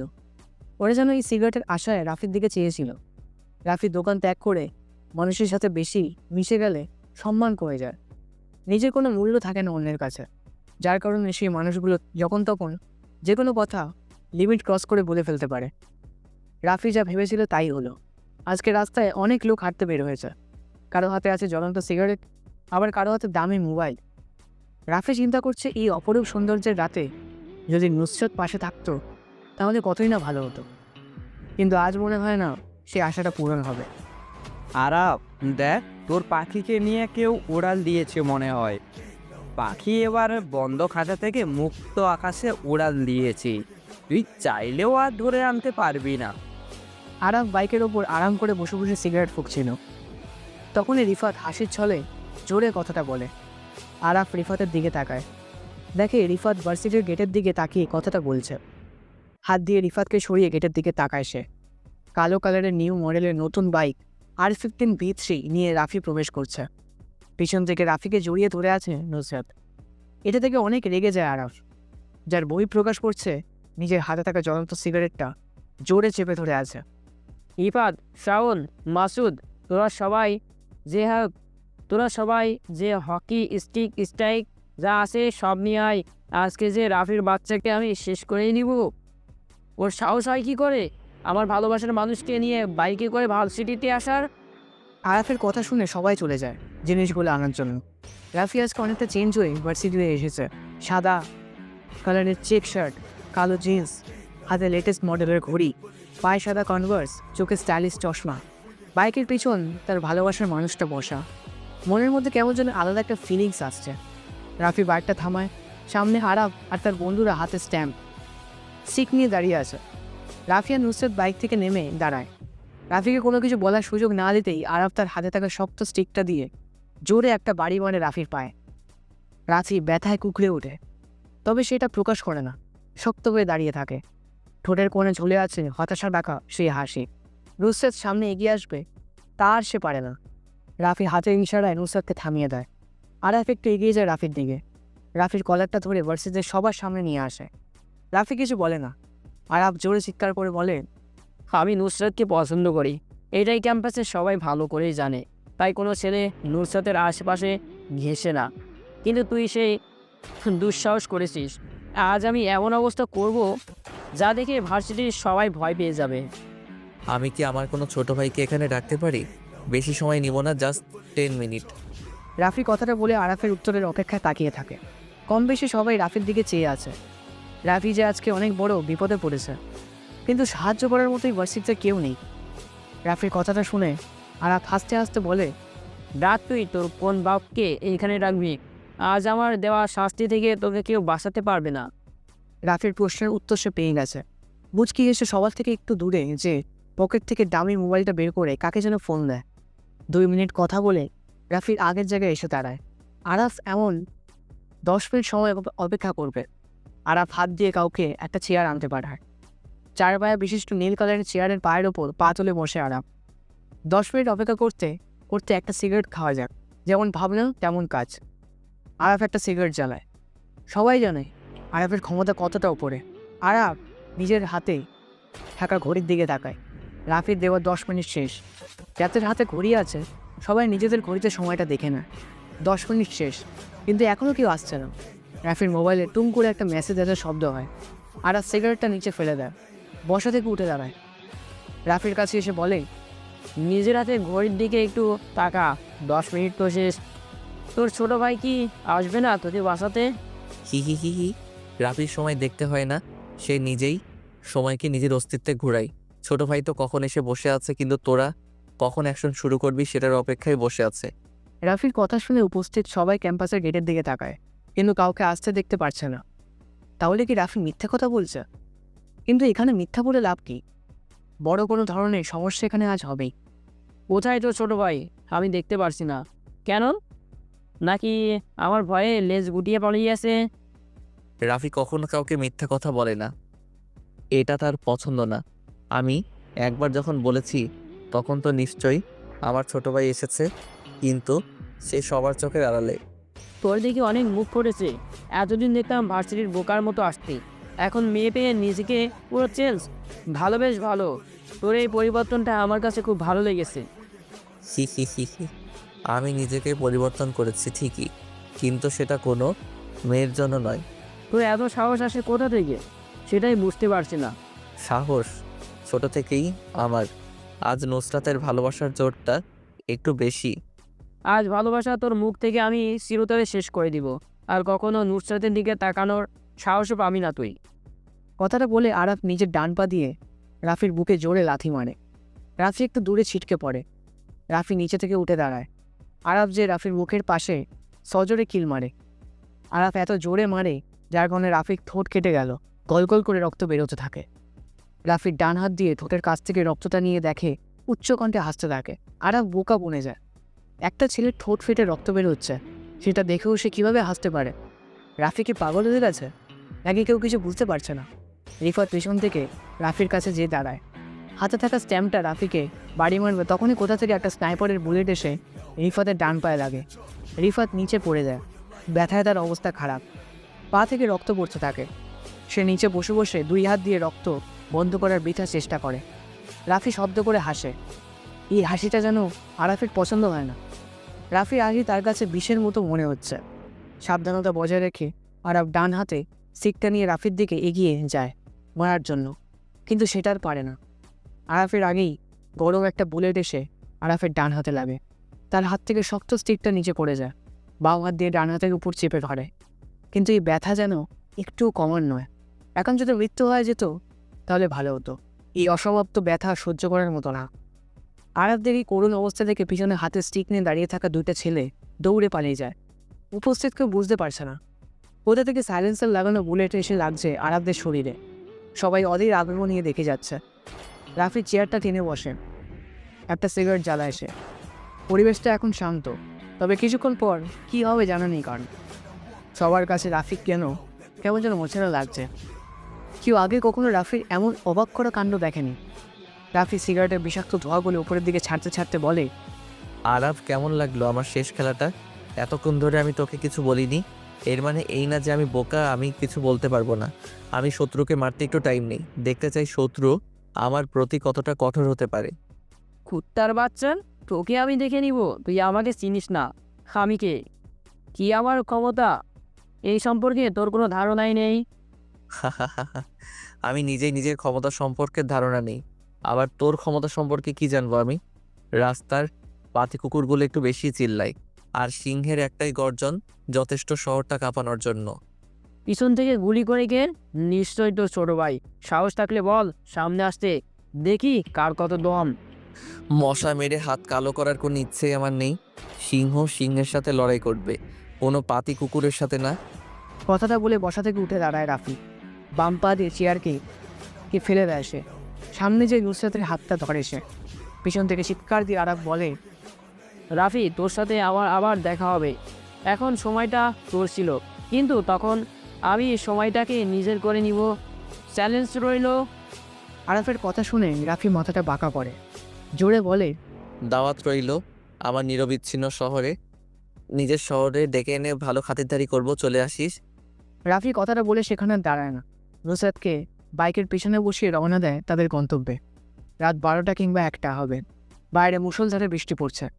শহরটা এই বৃষ্টিতে ভিজতে ভিজতে পরিষ্কার হয়ে যাচ্ছে। কিন্তু এই শহরের কিছু মানুষের মন এখনো পরিষ্কার হয়নি। ভেতরে রয়ে গেছে অহংকার, হিংসা, মিথ্যা, আরও কত কিছু। মিরপুরের এই রাস্তাটা আজ বড্ড ফাঁকা। কোথাও কোনো মানুষের আনাগোনা নেই। নিস্তব্ধ হয়ে গেছে ব্যস্ত শহরটা। দূর থেকে ল্যাম্পপোস্টের আলোয় স্পষ্ট দেখা যাচ্ছে মিরপুরের এই নীরব রাস্তায় একদল লোক দাঁড়িয়ে আছে। পরনে সবার রেনকোট, কারোর রেনকোট কালো কালারের, আবার কারোর হলুদ। কেন তারা এভাবে বৃষ্টির মধ্যে রাস্তায় দাঁড়িয়ে আছে? কি তাদের উদ্দেশ্য? রাফি আজকে রাতে মিশনের জন্য প্রস্তুত হয়ে গেছে। কালো কালারের পরিচিত রেনকোটটা পরেই বাইকটা স্টার্ট দেয়। আজকে বাইকে অনেক বৃষ্টি, রাস্তাটা পুরো ফাঁকা। নিজের বাবা মায়ের মৃত্যুর প্রতিশোধ নিতে সারওয়ানের মৃত্যু ঘোষণা করতে যাচ্ছে রাফি। সন্ধ্যা থেকে রাফি টনিকে দেখছে না, যার কারণেই একাই মিশনে বের হয়ে রাফি মিরপুরের স্টেডিয়ামের পাশের রাস্তায় এসে বাইকটা থামায় রাফি। সামনে অনেকগুলো লোক যেন রেনকোট পরে দাঁড়িয়ে আছে। তাদের মধ্যে চেয়ারে বসে থাকা লোকটা এই যে সালমান, সেটা বুঝতে রাফির কোনো অসুবিধা হলো না। রাফি সামনের দিকে এগিয়ে যায়। সালমানের সামনে একটা চেয়ার খালি পড়ে আছে। রাফি সেটাতে পায়ের ওপর পা তুলে বসে। সালমান এতক্ষণ রাফির জন্যই অপেক্ষা করছিল। বৃষ্টির আমেজটা কমে আসছে, কিন্তু জোরে বেগে হাওয়াটা থামার নামই নিচ্ছে না। গাছ থেকে পানি পড়া টুইম্বুর আওয়াজটা এখন পরিবেশটাকে আরও রহস্যময় করে তুলছে। দুজনের মধ্যে নীরবতা বিরাজ করছে, কিন্তু এই সময় নীরবতা যেন শোভা পাচ্ছে না। তাই নীরবতা ভেঙে প্রথমে সালমান বলতে শুরু করে, আমার সামনে এখন বসে আছে বাংলাদেশের সবচেয়ে বড় মাফিয়া লিডার রাফু ভাই। একটা শহর কাঁপাতে তার নিজের নামটাই যথেষ্ট। সে কেন আমাকে মারার জন্য এত গেম কেন, সেটাই বুঝতে পারছি না। কী কারণে আমি তার শত্রু হয়ে গেছি। হি, আমি কাউকে মারার আগে বলি না কি কারণে তাকে মেরেছি। রাফু ভাই, কোথায় আপনার সৈন্যদল? আপনার পিছনে তাকিয়ে দেখেন কত সৈন্য দাঁড়িয়ে আছে আমাকে রক্ষা করার জন্য। আপনি একা তো আমাকে মেরে এখান থেকে চলে যেতে পারবেন না। তোকে পাহারা দেওয়ার জন্য এত পালা কুত্তার প্রয়োজন হয়, কিন্তু আমার কাউকে প্রয়োজন হয় না। আমি একাই 100। আজ আর সে পুরনো ডায়লগে কাজ হবে না। এই শহরে একটাই বাঘ থাকে, তার নাম সালমান খান। আমার কথায় শহরটা চলে, তুই কি করবি আমার? ছোট একটা শহর তোর কথায় চলে, কিন্তু আমার কথায় পুরো দেশের মাফিয়া পোলাপান চলে। আজ তোকে বাঁচাতে কেউ আসবে না, এটাই আমার বড় দুঃখ। কিন্তু আমার কিছু করার নেই। আজ আমি নিজ হাতে তোকে মারবো। সময় কার কখন বদলে যায় সেটা বলা যায় না, কিন্তু আমি বলতে পারি আজ এখানে তুই বেঁচে থাকবি না। আমি বসে বসে দেখবো তুই একা কি করতে পারিস। কথাটা শুনে রাফি বসা থেকে উঠে দাঁড়ায়, পিছন থেকে পিস্তলটা বের করে পরপর 4টে গুলি করে। চোখের পলকের আগে সালমানের পিছনে দাঁড়ানো লোকগুলো কারোর মাথায়, কারো পায়ে, বুকে গুলি লাগে। কেউ রাফিকে গুলি করার সময় পায় না। রাফি পিস্তলটা রিলোড দিয়ে আবার এসে সালমানের সামনে চেয়ারে বসে পড়ে। সালমান জানে রাফি অনেক ভয়ানক মস্তান, কিন্তু আজ প্রথম তার নিজের চোখের সামনে দেখল রাফি রক্তের নেশায় মিটে উঠেছে। শত্রুর তাজা রক্তের গন্ধ যেন তার কাছে প্রতি। সালমান রাফিকে উদ্দেশ্য করে বলে, 4 জন লোক মেরে নিজেকে রাফিয়ান দাবি করা, বোকার স্বর্গে বাস করা একই কথা। পিছনে ফিরে তাকিয়ে দেখ, আর মাত্র 2 জন লোক আছে, কেউ বেঁচে নেই। রাফির কথা শুনে সালমান পিছনে ফিরে তাকায়, দেখে 2 জন ছেলে বাদে কেউ বেঁচে নেই, সবাই নিচে পড়ে আছে। তাদের নিথর দেহ দেখে সালমান ভয় পেয়ে যায়, কিন্তু রাফির সামনে তা প্রকাশ করছে না। সালমান মুচকি এসে নিজেকে স্বাভাবিক করে নেয়। রাফি একটু অবাক হয় সালমানের এমন মুচকি হাসি দেখে। কি হলো, তুই এমন করে হাসছিস কেন? হাসবো না বা কেন? আমার হাসির কারণ আছে, তাই আমি হাসতেছি। সালমান কখনো কারণ ছাড়া হাসে না। সালমানের রহস্যময় কথাটা রাফির সহ্য হয় না। পিস্তলটা পিছনের দিকে তাক করে পরপর 2টা গুলি করে পিছনের 2টা ছেলেও ভেজা রাস্তার উপর পড়ে যায়। সালমান আরও জোরে হাসতে থাকে। রাফি যে সালমানের রেনকোটের কলা ধরে বলতে থাকে, শেষ তোর পালা কুকুরগুলো সব মরে রাস্তায় পড়ে আছে, পিছনে তাকিয়ে দেখে নে, তোকে এখনই শেষ করে দিব আমি। চালাগুলি দেখি কেমন বুকের পাটা তোর। এখনো অনেক মাইন্ড গেম খেলা বাকি আছে, সেটা শেষ করে নিয়ে আগে। আমি আর অপেক্ষা করতে চাই না, সময় অনেক দিয়েছি আর না। আজ আমি এখানে খেলা শেষ করে দিব। নো নো মিস্টার, রাফু ভাই সেই ভুলটা করবে না। নিজেই নিজের বিপদ ডেকে আনবে না। হঠাৎ কারো গলার শব্দ পেয়ে রাফি আর সালমান সেদিকে তাকায়। বাইকে হেলান দিয়ে কোনো এক আগন্তুক দাঁড়িয়ে আছে। পরনে তার কালো রেনকোট, মাথায় বড় উড়ালা টুপি, মুখে কাটা মাস্ক। আগন্তুক দেখতে অনেকটা রাফির সাথে মিল আছে। কি আগন্তুক রাফির নিজের ধারণার বাইরে, কিন্তু আগন্তুকের গলার কণ্ঠটা রাফির অনেক পরিচিত। তবে রাফি যেটা মনে করতে পারছে না। আগন্তুককে দেখে সালমান জোরে জোরে হাসতে থাকে আর বলতে থাকে, চলে এসেছে আমার মাইন্ড গেমার। রাফু, তুই চাইলেও আমাকে আর মারতে পারবি না, কারণ তোর একটা বড় জিনিস আমার কাছে আছে। কি সেই জিনিস যেটা তোর কাছে আছে? আরে এত উত্তেজিত হচ্ছিস কেন? জানবি কি তোর জিনিস, আর দেখতেও পারবি। অনেক সময় হয়ে গেছে, সিগারেট খাওয়া হয় না। আমি সিগারেটটা জ্বালিয়ে নিই, তারপর তোর সাথে কথা বলছি। সালমান রেনকোটের সামনের পকেট থেকে একটা সিগারেটের প্যাকেটের লাইটারটা বের করে। সিগারেটের প্যাকেটে মনে হয় একটাই সিগারেট ছিল। সালমান সিগারেটটা ঠোঁটে চাপে, খালি প্যাকেটটা নিচে ফেলে দেয়। রাফি ভেবে পায় না কী এমন জিনিস যেটা সালমানের কাছে আছে। নুসরাত না, নুসরাত কেন হবে? সালমান নুসরাতের খবর কীভাবে পাবে? কেউ তো জানে না নুসরাতের কথা। তাহলে কী জিনিস? রাফি আর ভাবতে পারছে না, তাই উচ্চস্বরে বলে, সালমান, আমার জিনিসটা কি সেটা দেখা, আমি আর অপেক্ষা করতে পারছি না। জিনিসের জন্য রাফু ভাই অনেক পাগল দেখছি। এই বের করে আনো রাফু ভাইয়ের অমূল্য সম্পদ। আগন্তুকটা সালমানের গাড়ির দরজার খুলের ভেতর থেকে একটা মেয়েকে বের করে আনে। মেয়েটার হাত দুটো পিছন দিয়ে গাঁথা, বাঁধা, মুখে টেপ লাগানো। আগন্তুক মেয়েটার মুখ থেকে টেপটা সরিয়ে নেয়। রাফি দূর থেকে দেখতে পায় মেয়েটা আর কেউ না, নুসরাত।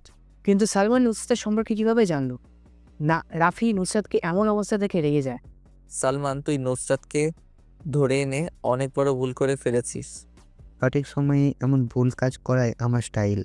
যতক্ষণ পর্যন্ত নুসরাত আমার কাছে থাকবে, ততক্ষণ তুই আমার কিছুই করতে পারবি না। রাফি নিজের মাইন্ডটাকে শান্ত করে, ঠান্ডা মাথায় বলে, অনেক বড় ভুল করে ফেললি। সামনের আগন্তুকটাকে আমি সেটা জানতে চাই।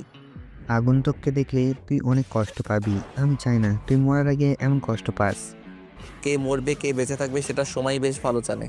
আগন্তুককে বল মুখ থেকে মাস্কটা খুলে ফেলতে। সালমান হাত দিয়ে কিছু একটা ইশারা করে। সামনে থাকা আগন্তুক মুখ থেকে মাস্কটা সরিয়ে নিচে ফেলে দেয়। দূরের ল্যাম্পপোস্টের আলোয় মুখটা কিছু বোঝা যাচ্ছে যে আগন্তুকটা টনি। রাফি অনেকটা চমকে উঠে টনিকে এইভাবে দেখে। বেইমান, সবাই বেইমান। টনিকে এত বিশ্বাস করতো রাফি, কিন্তু কি করলো? সে বেইমানি করছে। টনি তুই এখানে এই অবস্থায় কেন? ভাই টাকা টাকা সব তার খেলা। সালমান ভাই আমাকে 10 কোটি টাকার অফার করে তোমার সাথে বেইমানি করার জন্য। আমিও তাই করি। তোর টাকার প্রয়োজন আমি দিতাম তোকে টাকা এর থেকেও বেশি, কিন্তু তুই সেটা না করে আমার থেকে বেইমানি করলি। কিছু করার নেই রাফু, টাকার জন্য সবাই সব কিছু করতে প্রস্তুত আছে। রাফি আর সহ্য করতে পারে না। খেলাটা এখানেই শেষ করা দরকার। রাফির কোমরের কভার পয়েন্ট থেকে ছোট্ট একটা পিস্তল বের করে চোখের পলকের আগে 2টা গুলি করে একটা মেয়ে টনির কপাল ভেদ করে বাইরে চলে যায়। টনি নিস্তেজ হয়ে নিচে পড়ে যায়। আরেকটা বুলেট যে সালমানের বাহুতে লাগে। ব্যথায় কুকড়ে ওঠে সালমান। নুসরাত ভয় কাঁপছে। রাফি সালমানের দিকে এগিয়ে যায়। পিস্তলটা রিনোট নিয়ে নেয় রাফি। সালমান ভয় পেয়ে যায়। রাফিকে দেখে সে ভয় পিছোতে থাকে। রাফি সালমানকে থামানোর জন্য আরেকটা গুলি করে তার পায়ে। সালমান ভয় কাতর চেহারা দিয়ে কাঁপা কাঁপা গলায় বলে, রাফু ভাই, আমাকে ছেড়ে দেন। আমি আপনার কি এমন ক্ষতি করেছি যার কারণে আমাকে এইভাবে শাস্তি দিচ্ছেন? মনে করে দেখ, আজ থেকে প্রায় 10 বছর আগে ঢাকার সবচেয়ে ধনী বিজনেসম্যান আশরাফ চৌধুরী আর তার স্ত্রীকে কোনো এক আধার রাতে খুন করে চলে গিয়েছিলি তুই। মনে আছে সেই কথা? না ভাই, আমি তো তেমন কোনো খুন করিনি। মিথ্যা কথা আমার একটু সহ্য হয় না। তুই সত্যি কথা বল, বেঁচে যাবি। হ্যাঁ হ্যাঁ ভাই, আমি নিজেই খুন করেছি। কিন্তু সেই 10 বছর আগের ঘটনার সাথে আপনার কি সম্পর্ক? সম্পর্কটা খুব গভীর। সে আশরাফ চৌধুরীর ছেলে আমি। দেখ ভালো করে দেখ আমাকে চিনতে পেরেছিস কিনা। রাফি মুখ থেকে মাছটা খুলে ফেলে দেয়। সালমান এবার মুখ ফুটে বলে ওঠে, রাফি তুমি? কিন্তু এটা কি করে সম্ভব? রাফি আর কোনো প্রশ্নের জবাব দিতে চায় না। পিস্তলটা সালমানের দিকে তাক করে ট্রিগারে জোরে একটা চাপ দেয়। গরম বুলেটটা যে সালমানের মাথায় লাগে।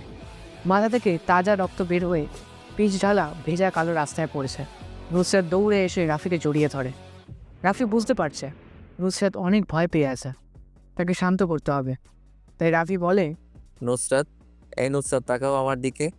একজন রাফিয়ানের হবু বউ হয়ে এভাবে ভয় পেলে চলবে? নুসরাত মাথাটা উঁচু করে রাফির দিকে তাকিয়ে বলে, রাফি, তুমি এই মাছটাকে ছেড়ে দাও। তোমাকে নিয়ে আমার অনেক ভয় হয়। যদি তোমাকে হারিয়ে ফেলি তাহলে আমার কি হবে? ছেড়ে দিব সব মাস্তানি, কথা দিলাম। আমাকে নিয়ে ভয় পাওয়ার কিছু নেই। আমি সারা জীবন তোমারই থাকবো। কিছুদিন পর তোমাকে সারা জীবনের জন্য পেতে তোমার বাসায় যাব।